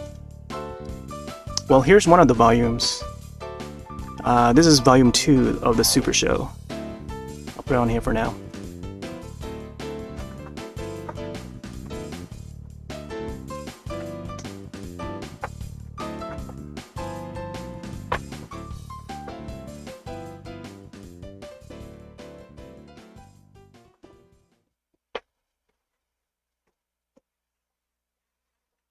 Oh boy. It's a bit hard to reach, but there's Captain N, the Game Master. I don't think we would ever see Kevin Keane ever again, or anything Captain N related. It was just something that was of its time, and we probably won't see it ever again. But well, let me bring out the DVDs. You see Pit in the corner there. Looks a lot different. It's how they designed characters back in the day. It's just very exaggerated in designs. Simon Belmont, blonde-haired. Normally he would have like, you know, darker, like brownish hair. But this iteration of Simon Belmont was more of a blonde, like show-offy character, pretty buff. I don't know what other character to compare him to, but he's like the show-offy guy, you know. I forgot what the dog's name was, but that is Kevin Keane's dog. That becomes really helpful. There's a princess. I forgot what her name was, but she was the princess that's original for this series, and then Kevin Keane. who happens to be the game master. Oh, there's Mega Man too. There's Mega Man. You see a little bit of him. A very odd looking Mega Man though. He's got a very odd voice to him. Yeah, Captain N Game Master. I also got the Legend of Zelda cartoon on DVD. This is like one of the initial releases. It's not a re-release. The re-release of these DVD sets would have like a more condensed box without the slipcover. But these are the official initial release from Shout Factory. They tend to do like condensed versions later on with like they would just repackage the DVDs to like a more recyclable case.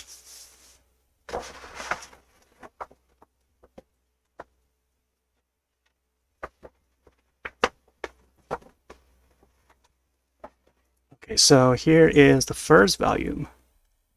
This is how it looked like.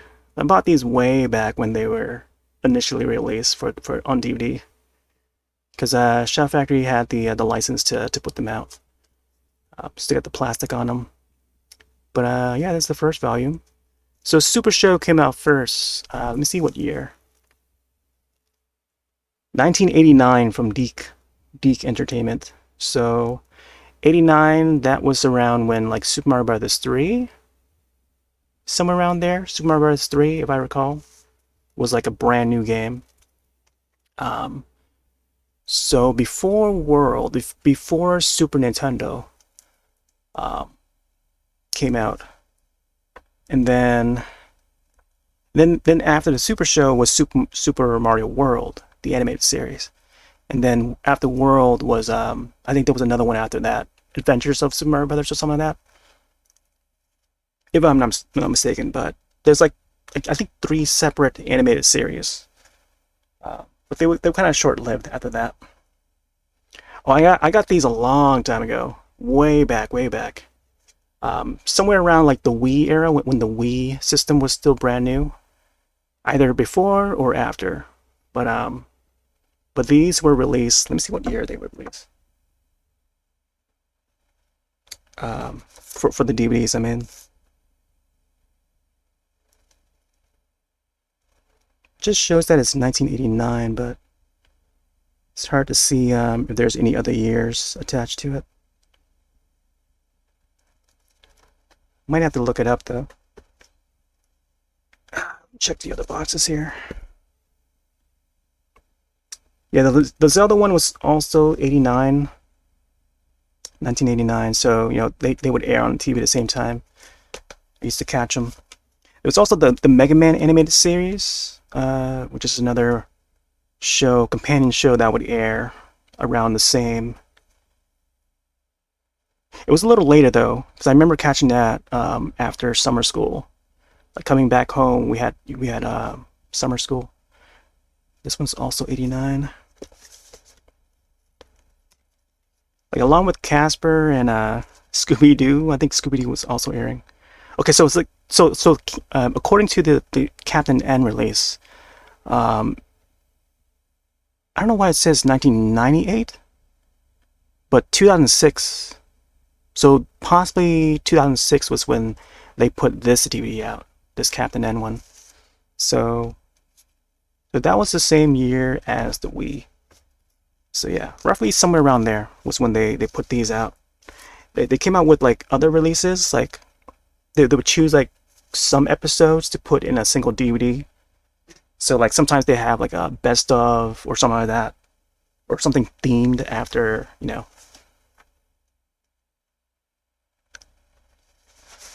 Because I've seen them in the store shelves from time to time, and eventually they made their way to like streaming services like Netflix and stuff, and or Hulu, and I think that would be the more convenient way to watch them. Let's see. Could we do a Zelda series for the follows the video games? Yeah, definitely. I can definitely see that.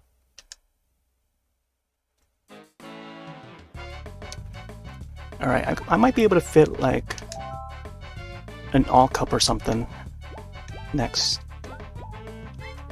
But yeah, the animated Zelda series is it's a weird one. And that's the one with the, the excuse me. Very iconic first time, but also maybe not in a good way. But most people remember for that. And the fairy's name was called Sprite, and Link was always trying to win a kiss with Zelda, Princess Zelda. And oh my gosh, there was a moment, there was like an episode where he almost did, and it was not Zelda. It was like someone who's pretending to be Zelda, and even Link knew something was wrong with that pretend Zelda. But it was pretty where they went with that. It was also pretty weird. You can look at it now. But I don't know. As a kid, like I just watched whatever that was just cartoon, that was playing on TV. So that's just, for me, that was how I got to know these IPs, and that's how I got to know like Mario. That's how I got to know Link and the Zelda, and Captain N and stuff. All these different characters before I even got to play the games. And I knew the game existed because I would have people around me that would have the games, and even in that time in the early 90s, I didn't get to own my own system, but I would go with people's houses and just play on their consoles and stuff, play along. Duck Hunt, Kung Fu on the NES. Oh, that's another thing. There was also Kung Fu poster in that movie. I don't think many others mentioned that, but along with the Ice Climbers and stuff, there was a Kung Fu poster, which is also pretty popular, at least for me. Like I think the around the NES era, before the Super Nintendo came out, I remember playing Kung Fu on the NES, which was one of my first ever games that I played on console. And it was on the NES. But Kung Fu, Double Dragon, I liked a lot of like fighting games back then, especially when it's like a beat 'em up game. When it's a co-op, like Battletoads and Double Dragon, like those were like my kind of games. Like Street Fighter once in a while. I was all over Street Fighter, but Mortal Kombat another thing too. But like co-op beat 'em up games were my go-to. More so than like platformer games. So like traditional Mario's, I would get into like the world. Like Super Mario Brothers 2 was around the era where I was starting to get into like platformer games, and then also World on the Super Nintendo. But yeah, it was usually like beat 'em up games that I was like mostly into, or at least I was when I was growing up. And there's like video footage of me on VHS tapes where I'm practicing my Hadokens with my cousin. And yeah, I was just pretty bad at the fighting games, but always in training. All right, not sure who I want to go with next. I think probably try with Wario or something. Wario. Maybe I can get like one of the Kongs in. Let's try Diddy. I don't know how this card setup is gonna be like, but oh, the pipes. Yeah, I can try the pipes. See how this one does. All right. Man, I don't know. I could probably try all cup or something. Man, this is gonna be it's gonna be pretty wild. All right, let's do it. We'll try to breeze through this real quick if I can. Kung Fu used to cheese and press down while clicking. Oh yeah, right. Yeah, that's the classic move. Oh wow, we got it. I think that's the trick now. You just gotta type it. You just hope that it will give you the boost. Yeah, I remember man, the sounds in that game. Like, if I can imagine it right now, like I can still hear the sounds that the character would make when you're doing the kicks and stuff. But yeah, Kung Fu was like one of the first ones I played, and also the Kung Fu Kids or something like that. was also on the NES. And it was like more of a beat 'em up, co-op beat 'em up, with a like an overhead view. I forgot what it's called, but I was browsing the Wii U eShop before it closed, and I saw that game. I wanted to get it, but I don't know. I would hope that they would add it to the Switch apps or something. Like all those games that they had on the eShop, I really hope that they would add it to the Switch apps.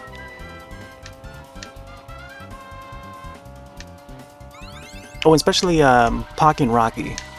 I saw that they had one version of Pocky and Rocky on that Wii U eShop, and I didn't get to grab that one. I want to grab it. Oh, I saw a shell. I thought it was just like a banana or something. Stationary banana, but it was moving.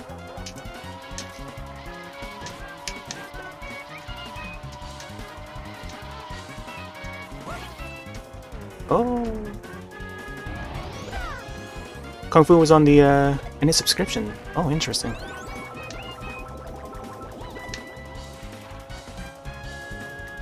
Ba, ba, ba, ba. Oh right.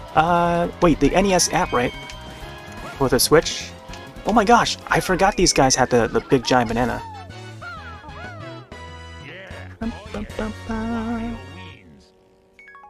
Oh, okay, yeah. Yeah, I think I remember seeing that. I didn't get to try it out yet. I want to get into using that app more. And maybe swap back and forth between like the actual original systems, like physical systems, and then you know, and going back to the app version, the Switch app. So I've been contemplating whether I should hold up. Oh wow, we got it. We got it.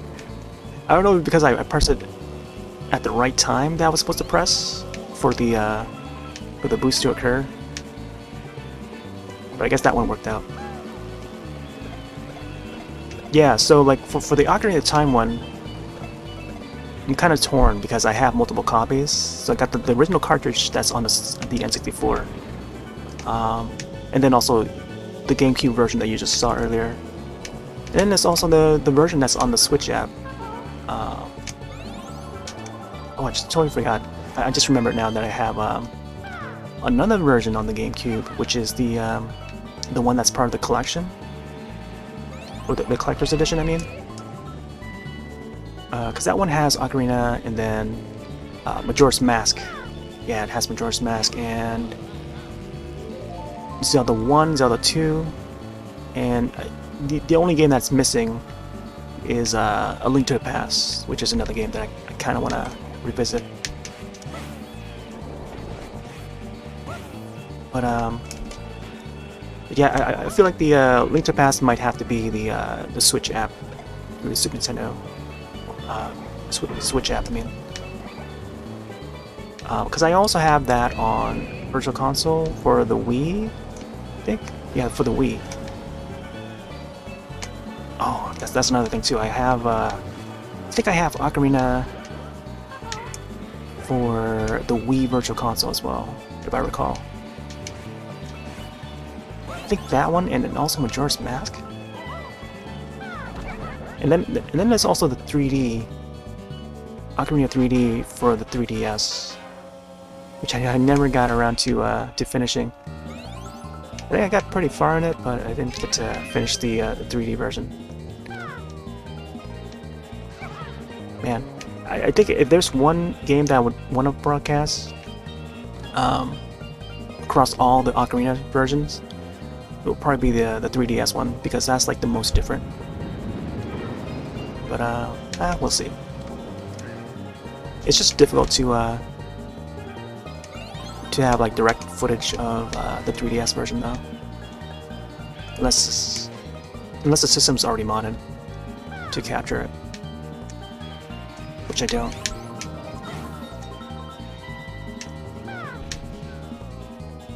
But yeah, it will possibly be the Switch, through the Switch app, just for the clean picture. Yep, there's also the Game Boy app now. They got some good stuff on there. Browse through for a little bit. Let's see, what did they have? They might have had like one of the... Oh, Super Mario Land 2, I think. Yeah, Super Mario Land... Either 1 or 2? It might have been 2, if I recall. But I know they had the, you know, the land, one of the land entries in there. Or maybe both of them. They got some of the Kirby games on there as well, I think. That was pretty neat.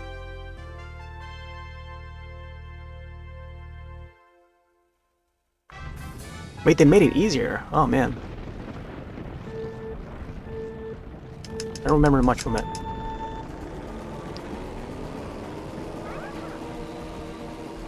Super Land and 6 coins. Oh, okay, okay.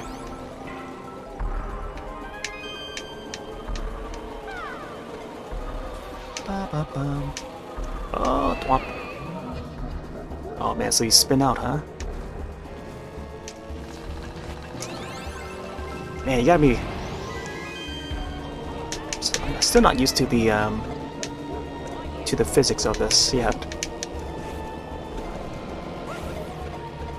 Oh, come on.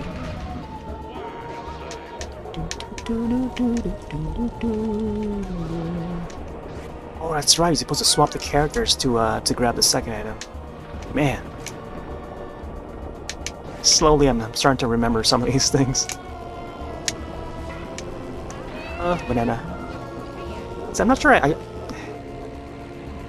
see the 93 Mario movie in me is like telling me to like trust the fungus. But man, I have to learn to trust the fungus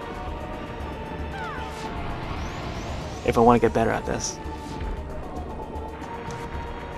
Sometimes like there's certain corners that I want to use the drift, but I'm just not sure if I should drift. Like you may notice like I'm not really drifting all that much, because the mechanics of this is a little bit different from the other games. And the same thing with the 64. Going back to the 64, I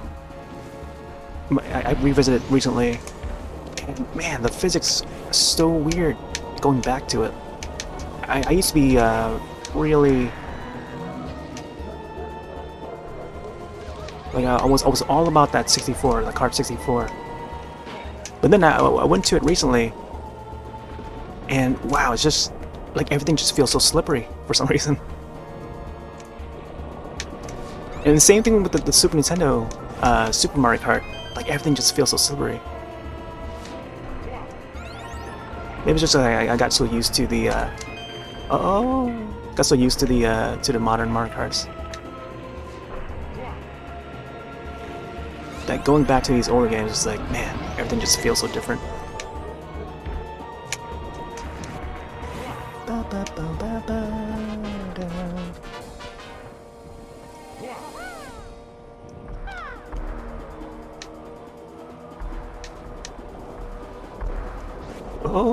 Oh man, see, man, I trusted that drift. I mean, there's a moment where you gotta like let go of the drift. You just gotta know. It's gotta find the feel of the physics. Sounds a bit weird though.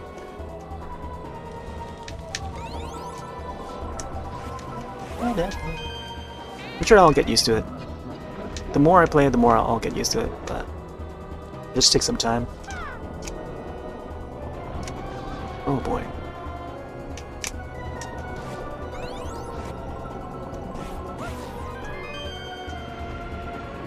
Big bad banana. Can we shoot it forward? Oh, we can. Oh, I got him on top of the thing. Get another one. It's supposed to have like a mean face on one of the sides. Wow, I'm getting all the bananas. Oh, even Mario can throw one too. Oh, he throws a smaller one. Okay, it's just Diddy Kong that can throw the big one. The animation for these guys. Oh, you never played this one? Yeah, this one, it's a decent one. It's a decent one. The courses are great. The way it's designed and stuff. The mechanics, I can't really recommend the mechanics of it. It's very different. It's the most different from all the karts. But for reasons, because, you know, they're just experimenting. It's a good experiment, though. Because, you know... Oh, because I feel like they were trying to figure out what would work for the franchise, and I'm glad that they, you know, it made them revert back to single kart by the time that the Wii version came out. That they realized, you know, having two characters on a single kart, I know, it's a neat idea, but I don't know. There's a reason why they never got back to doing this, you know? The idea to have, like, two different characters to control. And another thing is that you can have two players, but then have, like, just one screen. You can control, like, a character on a kart, and whoever's driving would be the first player, or player one, I mean. Player 2 would be able to control the guy in the back, like Diddy Kong here, or we can just play versus, and you know, everyone for themselves, and each of the actual players would be able to control two characters on a single kart. They would just have to swap back and forth between these, you know, in-game characters. So it's a pretty neat idea. That's all I can say about it. But does it work well? I don't know. Yeah, that you know, that's something that's up to the player, I guess.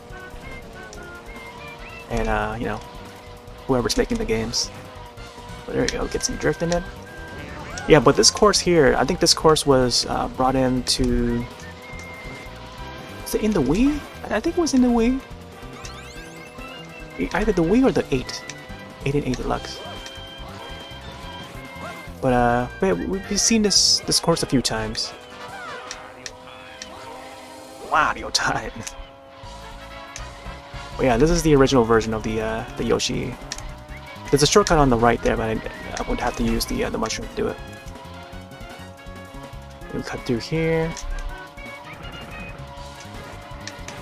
But yeah, for the most part, this course remained the same for the later iterations. And you can still perform the same shortcut and stuff. Except I think they added the waterfall. The waterfall is more apparent, and it's like they tried to hide that shortcut so that folks won't know. Especially new players and stuff that hadn't played this version. And that's pretty neat when they adjust little things like that. Each time they bring a course back. You can see a cruise on the far left. Birdo on the billboard. Boom boom. Mario just flexing. Do do do do do do do. Wario win. Diddy Kong. Man, seeing Diddy Kong in the movie, man. Even for like that split second.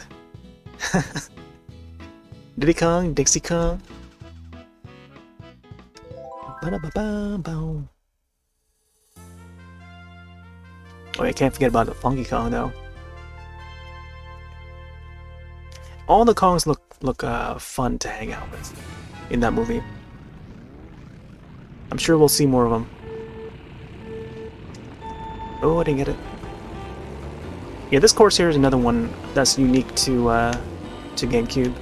I think they brought it in for 7, if I recall. Mario Kart 7 on the 3DS. Also, this little mushroom car. Carrying mushrooms, and you can bump a mushroom out of them. Worth it?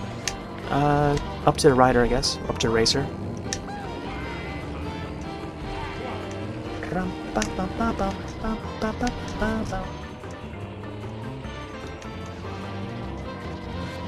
Alright, get up to this bridge. Oh, looks like we're gonna go all the way. Yes! Oh yeah, let's go off onto the side and see where this...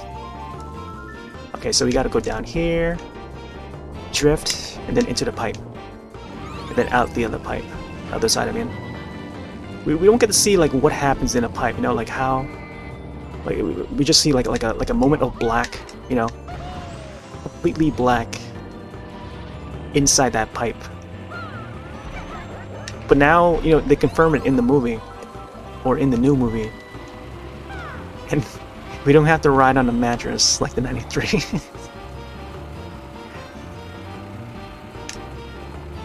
But except in this game, we're still on a cart, so our mattress is our cart. Oh, imagine that! Imagine if they add a mattress for a cart in like the next iteration of Mario Kart. Oh man, you bet! Like if we have like a course that, you know, that would show where we're going inside that pipe, and then you have the mattress as a cart. It's like a neat little reference to the 93 movie. That'd be hilarious though.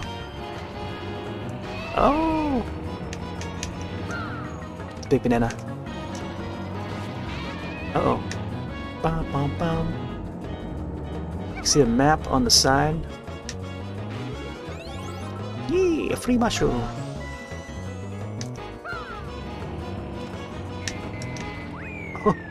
How come he threw like a small banana and not the big one?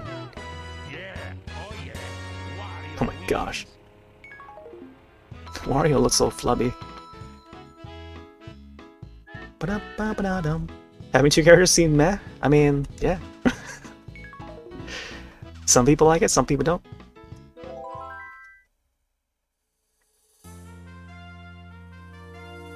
It's just a neat idea.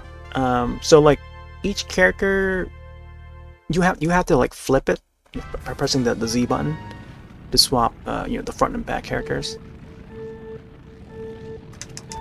And then each one would pick up an item, and that's what you have to do. So then they don't automatically queue up the next item for the next character. It just won't pick up that that second item for you. Oh, I didn't get to grab that. You would have to flip the characters or swap the characters in order to pick that next item up. So I have a Diddy Kong here. He's got the red shell. Let me see if I can hold on to this. And I'll probably show an example. This is Wario's Coliseum, by the way.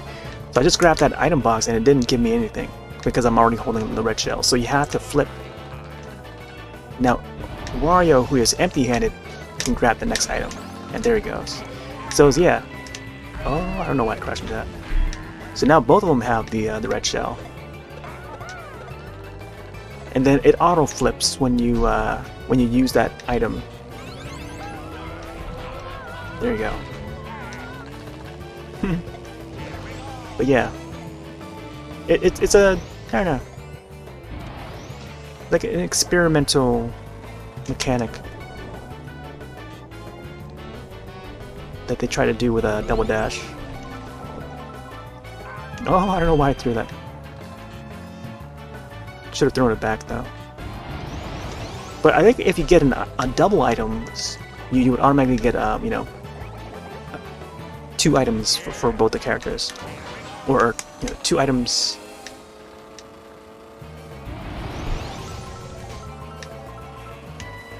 Randomly. But yeah, it was Double Dash that introduced the double items, the double item block, who I recall. Oh, there's a taunt.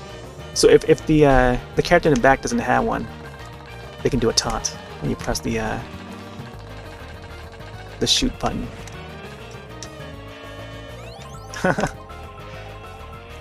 Just need to see like different animation for these guys. Ba, ba, ba, ba, ba. Ba, ba, ba, ba, ba, ba, ba, ba. Man, I want to see Wario's flex. Oh, he does like a butt tap. I love that.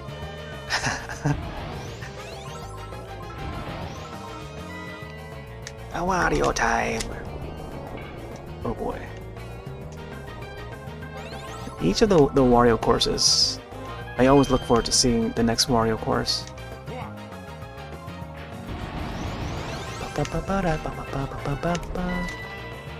There we go. Double items. Coolly. Do do do do. Wario win. Bow bow bow bow.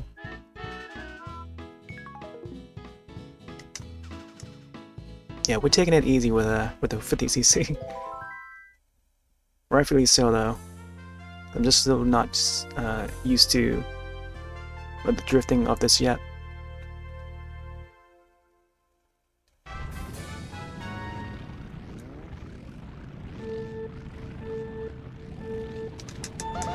Cool, we got it.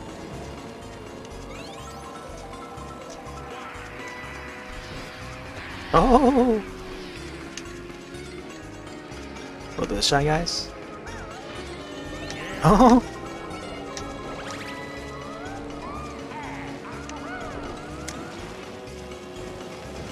Shoot that back.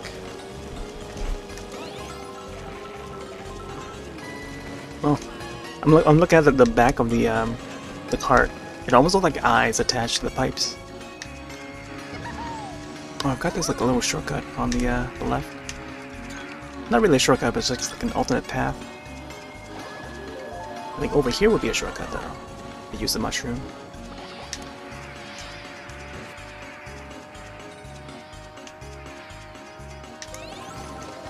Oh, yeah. I had to like not land on that banana.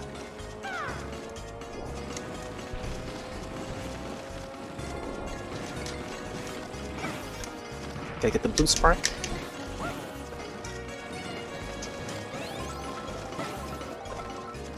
Oh, I think there was like an alternate path on the right.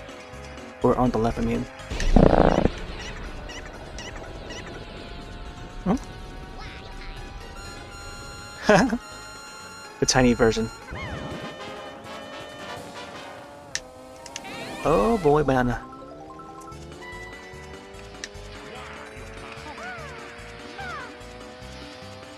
Oh my gosh, trying to slip between those Shy Guys there.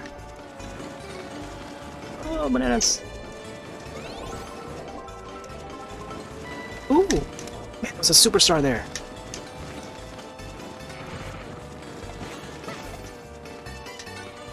Might as well shoot that back.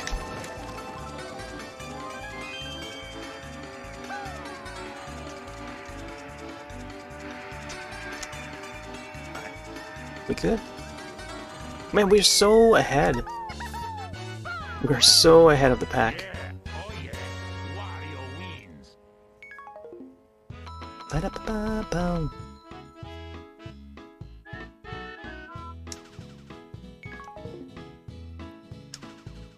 Coolly.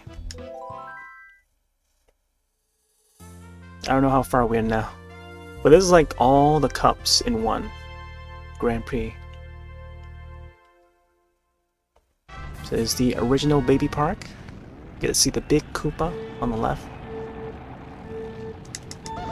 I think they removed that Koopa Troopa. The later iterations. I think they replaced it with a castle, like Peach's Castle or something like that. Oh boy, come on. Wow, who is that? Petey Piranha? Petey and Boo? This is how they hold the mushroom now. It's not, oh, I like how they wiggle though. Oh! Saw that banana in front of us.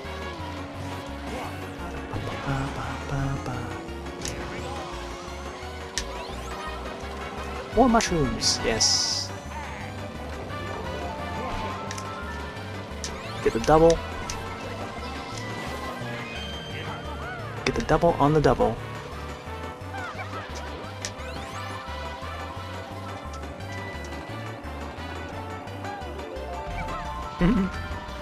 One for the toads.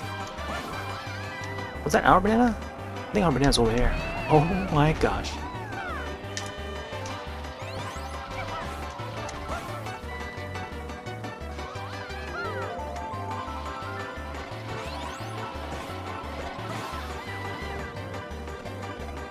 So you can't look back, or else I probably would have shot this back.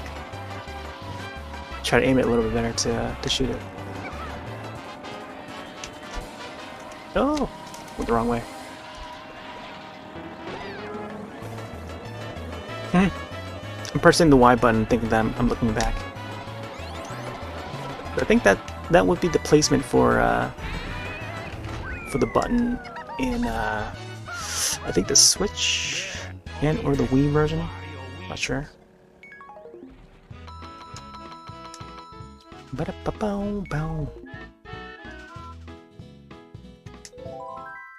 So yeah, that was Baby Kart or Baby Park, I mean. I like how they display the names for each of these courses.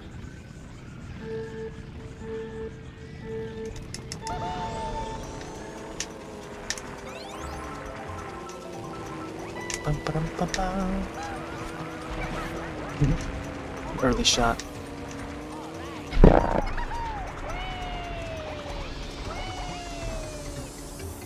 Oh man, like the speeds are just going haywire. Can't determine how fast we're going once we're in the air. Oh, who's that? Huh.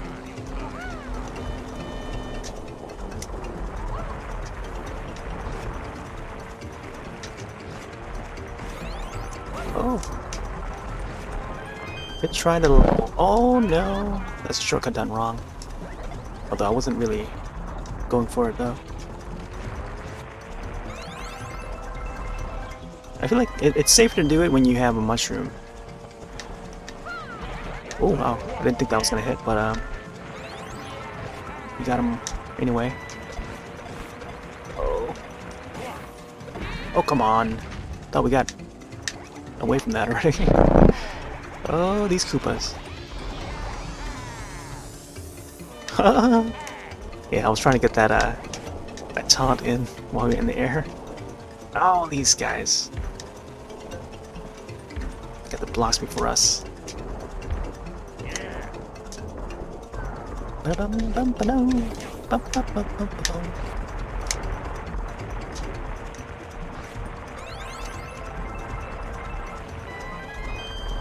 Oh, gotta watch out for this rock. No! And the hole, I guess. Wow, we're still in the lead. Oh! Sorry, Koopas. Wow, we almost caught up to that shell ourselves. Alright, I'm gonna drop this bomb back. Oh. I wonder if it would explode in front of him. Oh, I just noticed there's like a little piranha plant symbol on the where the pipe is at. That Mario's standing on.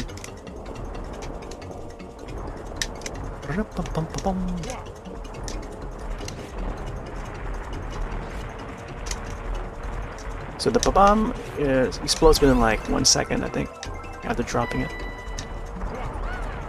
Too bad I couldn't do the shortcut. It was okay. It's like a small little jump anyway.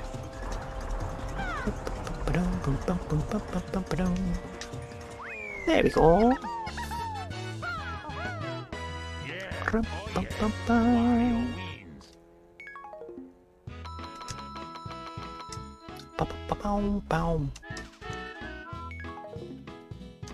Yeah, there's the original DK Mountain.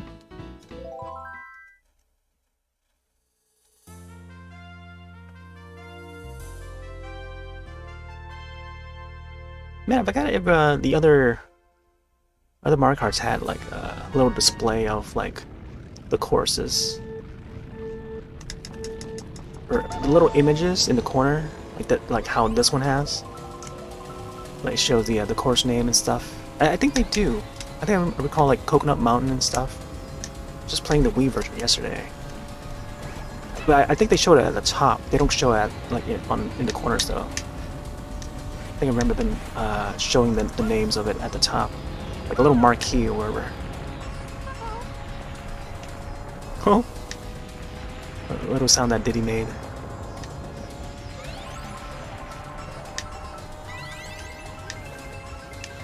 Come on.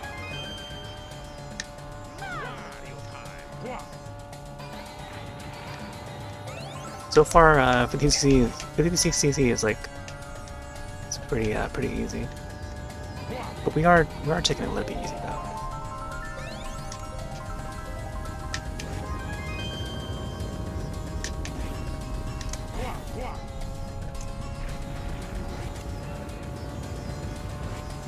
But this is in good practice, I guess. Oop. Trying to figure out what spots to drift. I think this course was also in, I want to say the 7? Either 7 or in 8. Oh my god, look at a big Bowser shell.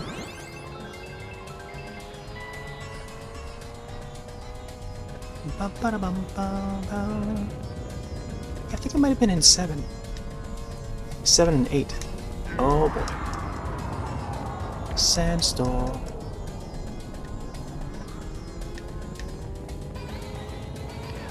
Oh, that's right, because it would have the towers drop down. That's what it is.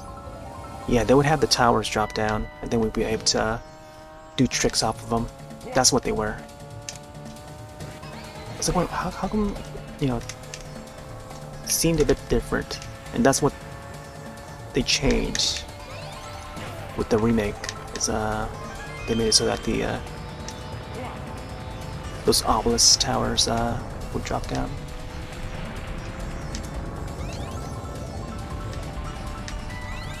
Oh.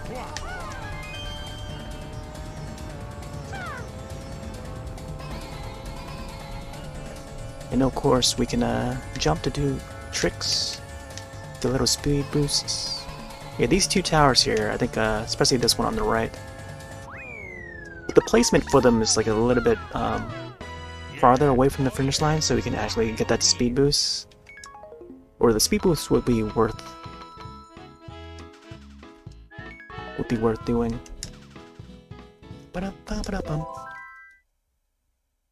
Alright. Here we go, back to the Dino Jungle. I love this course. The pterodactyls flying around. Man, I've been having been enjoying these oatmeals. I think it's Quaker's oatmeals that had these dinosaur eggs.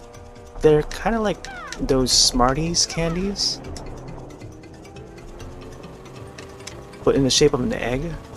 And then when you pour the water in, it starts to like melt the egg. So it's as if the like the egg is hatching, and then inside those eggs there's like these dinosaur-shaped candies, which is pretty neat. They're hard to bite though, so I had to like let them rest in the oatmeal for a little bit longer. That's pretty neat.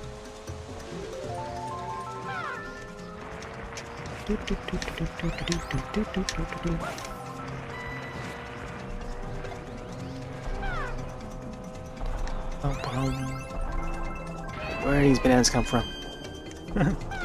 I'll drop my own banana. So I feel like if they were to remake this, those crystals in that cave would be a lot more shiny looking. And they could definitely do like an ultimate path around here. They could make this part a little bit bigger. I feel like we sort of like rushed through it real quick though. Crystals on the walls. And I especially love this part here. Crossing the bridge and then we see the dinosaur leaning over. Oh man, slipping on all these bananas. Man, I remember trying to race through this, getting to the finish line and trying to cut that corner in like a 150cc in mirror mode. Trying to get the the best time and stuff, or whoever's in first. Yeah, notice like this, like nope, there hasn't been like a blue shell yet. Did they completely eliminate blue shells in this? Or am I just like forgetting something? I think there was a blue shell in this. Just haven't seen any for this cup. Yeah, there was a blue shell in this, right? Oh gosh, I don't know why I slipped that. See, I still don't know if the geysers are safe. Let me see, let me try it out. Okay, no, they're not safe. Okay, just making sure. Sorry, Diddycon. Yeah, I had a feeling that, man, were they not? Were they not safe? But these, wait, are these? Oh no, these are not safe. Okay, man. Oh my gosh. Okay, so we just gotta watch out for those geysers then. Ba-da-ba-ba-da-boom. Next course.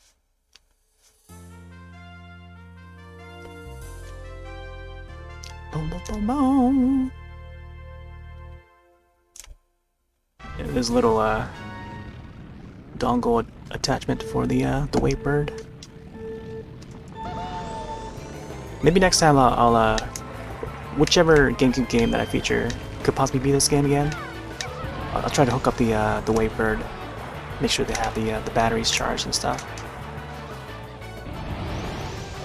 That way I wouldn't have to be tied to the cables. Oh no, man, so many obstacles. So they made this course a little easier. I think they took out maybe one of the pipes, or one of the piranha plant pipes poking out.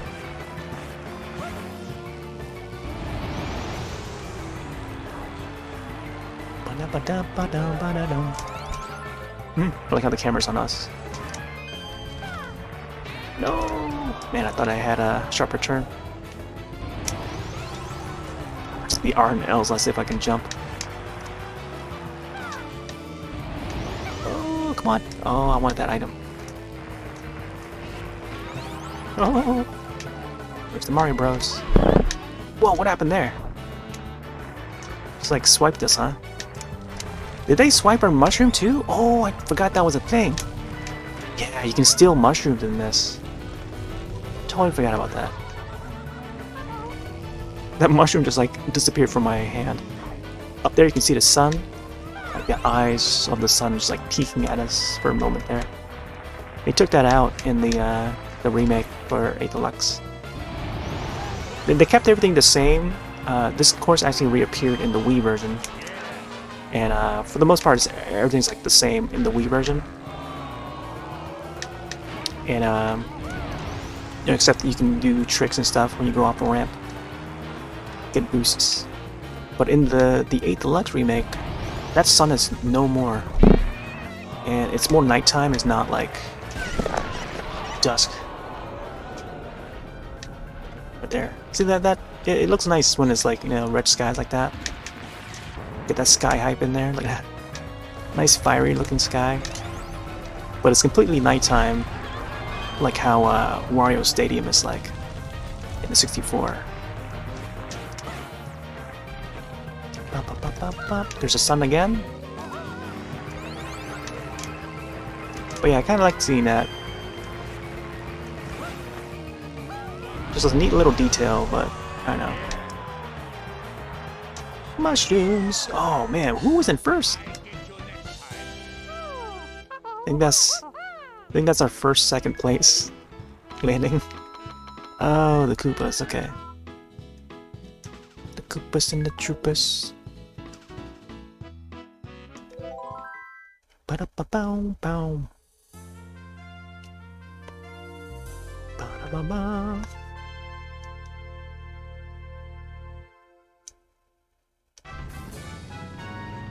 Alright, this one's a known one. Oh, we didn't get it. This one was also in, ported over to the Wii.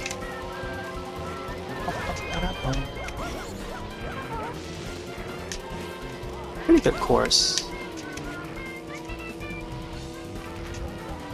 Oh my gosh. I wonder how they, the chain chomp stretches in the original version here. Might have to test it out on the next lap. Just to be sure.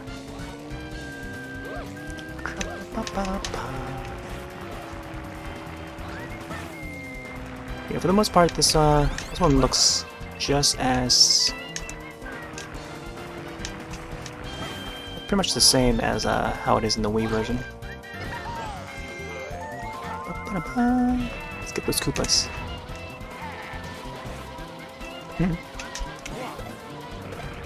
Oh boy. Here, let's test it out. Gonna try and go midway. Okay, so it doesn't. It seems to have less of a reach. I don't know. I don't know if that's the farthest it can go.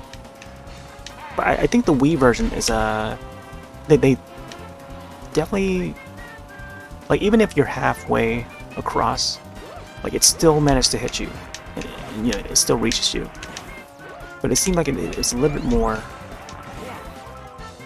on the Wii version than this one. They seem to have more reach in the Wii version, I think.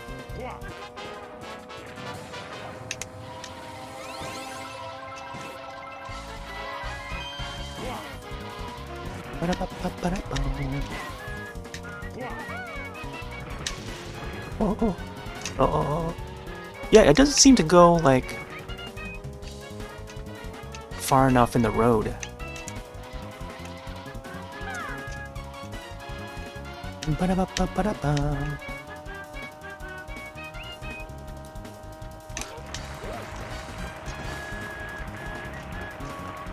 flames.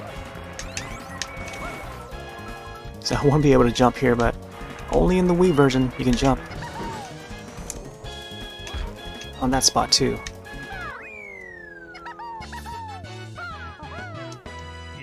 Ba ba ba ba. A Wario win.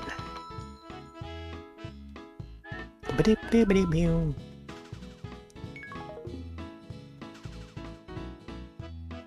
Mario 128. And there's Peach on the little image. I don't know what they call those things, like little marquees or something. Like how the little image is like shape of a heart. Ooh, got the boost. Peach Beach.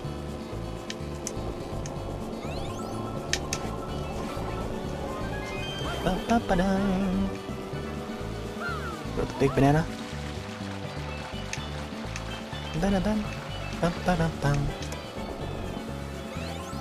Boom, boom, boom, boom. Man, this course is so tropical. I feel like this is like a follow-up to the Koopa Beach from the 64.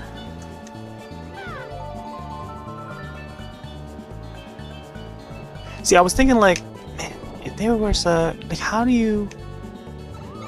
Oh, what? Oh, wow. I didn't know you can do that. I was like looking at like all these different paths and seeing where they go. I must have forgotten about that one. That pipe on the left. That's pretty neat though. You get like a double item from that. I kind of wish they would bring this over to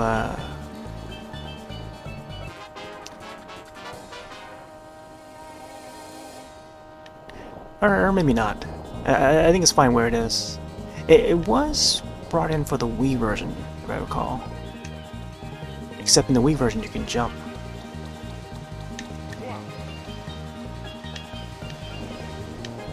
Oh, this course is I don't know.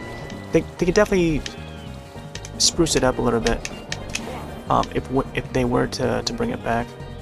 Oh, what's that, a block? Like, I don't normally like go around here, but I know that there's items around here. Just gotta do like a little drift to get that extra item. Ouch. Bum, bum, bum, bum. Biddy-ba-doo-doo. A 2-minute flat on that. Wow, wow. I feel like that little pipe on the left, it could extend like a little farther. Like maybe it would shoot out where the boat is, further down where the dock is. I think that would be nice. I don't know. But then it wouldn't give like the player a chance to, you know, go back to the beach area because they're already out on the dock. I think I still feel like that is a good like alternative to maybe get to the dock a little faster or something. I don't know why I put it there. The only other racer that, the only racer that's gonna go in there is just me. Oh, they do have the mushroom carts in this. Oh, I wanted to throw that shell at them. Oh no. I made sure to slow down so that they can get hit by it. Oh yeah, you can punch. Oh my gosh, come on. Careful now. Whoa. Why did the bomb. Why did the red shell just like shot off way over to the right? And not the brothers there. Oh my gosh, these guys. No! Mushroom carts. Oh, Banana's still here. the only group that's gonna hit is us. Ooh, there we go, blue shell. Man, about time someone threw that one. How come it hasn't landed on us yet? Blue shell.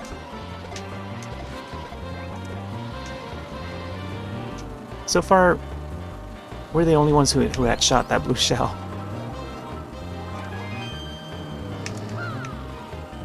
Gotta be careful on the cars. Nice! Oh, mushroom cart. Oh, cart again.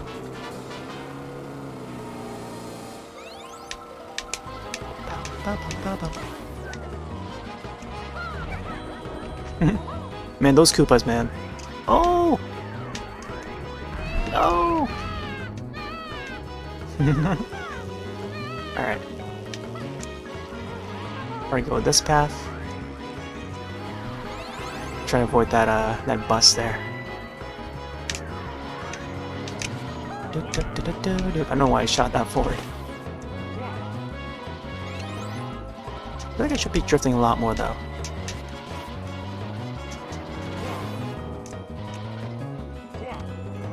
Man, we can't hold on to that banana.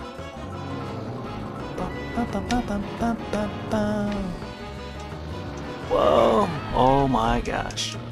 Come on. Go, go, go! Oh, just because of that. Well. Man, would have had a perfect score. I think this is our second spot.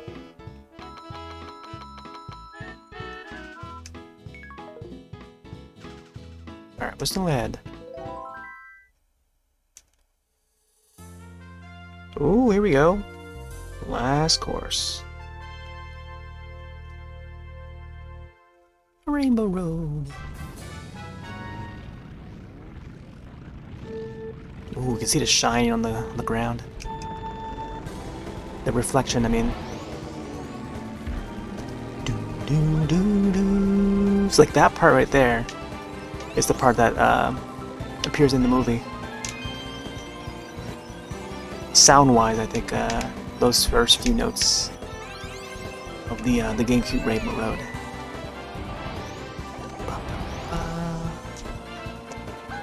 Shoot the item forward. Oh my gosh, did we bump him off? Oh man. Yeah, we gotta watch out. Watch out for that Wario butt. Whoa! Oh my gosh, we were like on the edge, man. About to slip off.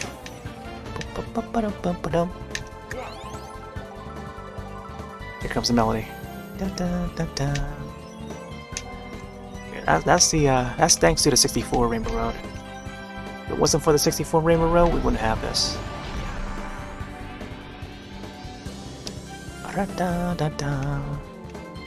Yeah, gotta have that.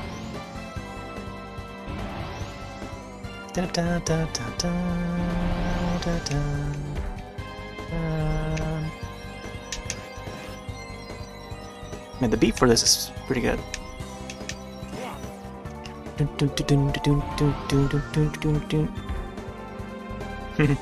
It's pretty hype.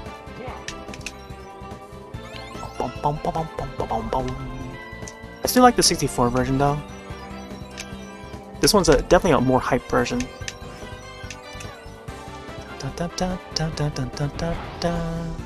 There's something about that 64 version. Oh my gosh, we got a superstar! Sweet.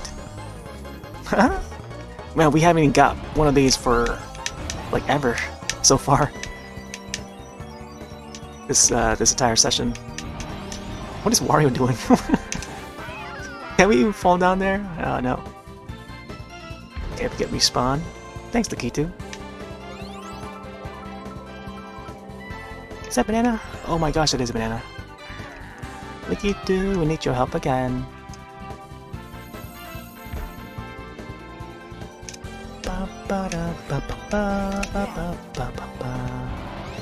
This is the part where we can just rest our hands for a moment. Going up the elevator. And we're back on. Oh, there's another one! Oh my gosh, I almost got that. I'm sure someone else is gonna pick that up. Man, I remember playing this in like mirror mode or 150cc and like having a really tough time trying to defeat the AI. And also you get 3 laps. It's not like the gimped 8 Deluxe version, 8 and 8 Deluxe, where they cut off like 2 laps for the 64 remake. Man. But they did it right for the 3DS remake.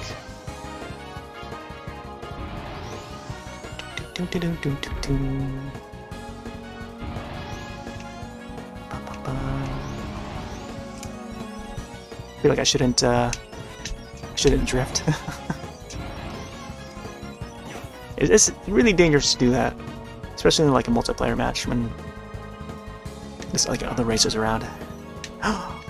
Just saw that shard, just like, or the star fell onto the road and just shattered.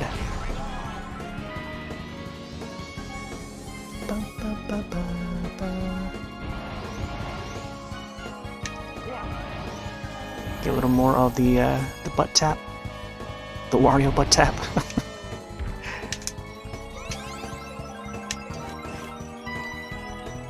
Boom, boom, boom. Here we go. Here we go. Wario's voice. Like, Wario's voice is like in this game is like a little more, like less high pitch. It's more just like, you know, it's set to like a level, you know. There's like a level for Wario's voice. And it doesn't really go too high, you know? I think that's probably what I liked about him in Double Dash. And just, especially around this era, for the Mario parties, for the Mario Karts, he's just got that tone, I think, that I liked way back when. A little later, you can start to have like more high-pitched sounds, though. Toadsworth. Wap, wap, wap, wap, wap, wap. Alright, I'll just let this play. Do, do, do, do, do. Do, do, do, do, do.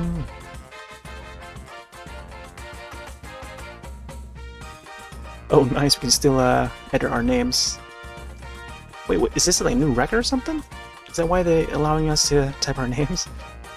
And I'll just keep it the same. Alright,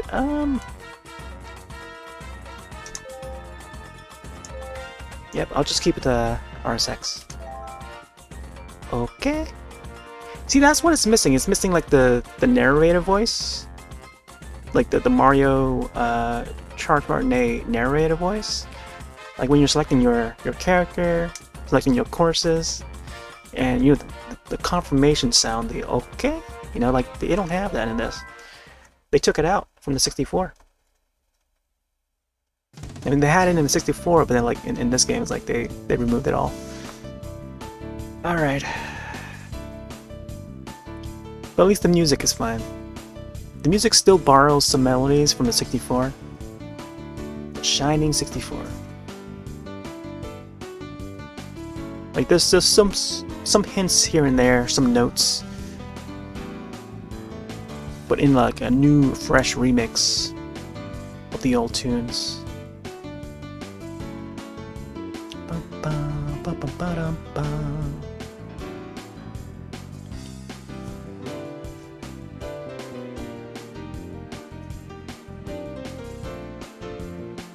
It's nice jazzy though. Nice. It's definitely more jazzy than the 64 soundtrack, which I guess paves way for the Mario Kart Wii.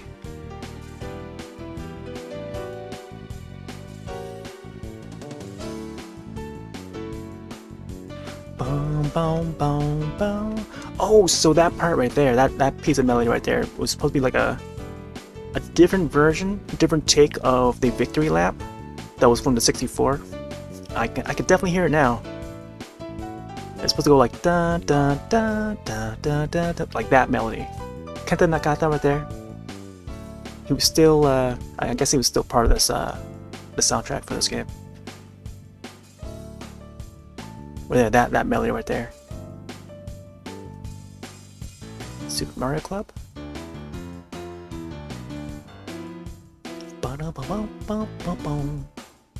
And it blends in with the other melodies.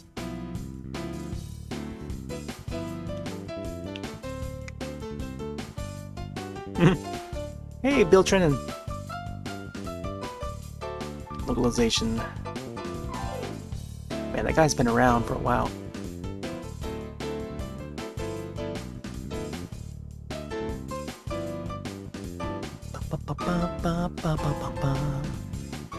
Oh my gosh. There goes the bros. Thanks a puffling. It's the Mario and Peach. Thumbs up. Alright. Let's go back. I think this is what we're going to call it. We're on pretty late. Ooh. Make sure the game is saved. Alright. So that's Double Dash. Always good to come back to some of these older games. 20 years old, man. Sheesh. Yeah, I remember playing this with like two of my friends. We played a lot of like the GameCube stuff, and I think by the time the Wii came out, we played like Mario Kart Wii and Smash Brothers, a whole lot of Smash Brothers. I think even during the Melee era, we did some Smash Brothers on there, and I think by the time the Wii came out, or Smash Brothers Brawl, we like the same group. We played together on Brawl for a moment, but it didn't really spend much time with Brawl as we did in Melee. But yeah, some good memories. Alright. So tomorrow I think it's gonna be Switch Sports. They've got a new outfit. New slash old. But new because it's like a brand new color or whatever. What have they got? Like it's like probably like a golf outfit or something like that. But I'll try to unlock that if I can. Could be a daytime stream, could be a regular nighttime stream. But yeah, that is planned for tomorrow. So I'll figure out when to hop on. Anyways, it seems like my connection is starting to dip again. so I'll have to end it soon. But yeah, thanks all for joining. We talked a little bit more about the movie as well throughout. But if you want to hear more spoilers and what I fully thought of it, I sort of briefly went through it again in this session. But like, you want to look at the last night session, where it's not spoilers free, so be sure to watch the movie first. But if you don't care, you can watch it. But yeah, there's a lot of spoilers in it, so I made sure to put that in title. But yeah, I might have to adjust the title for this one too, because I did mention some spoilers. But yeah, all right. I'm gonna take off for now. Have yourselves a wonderful rest of your night and day, and I'll see you next one. Later.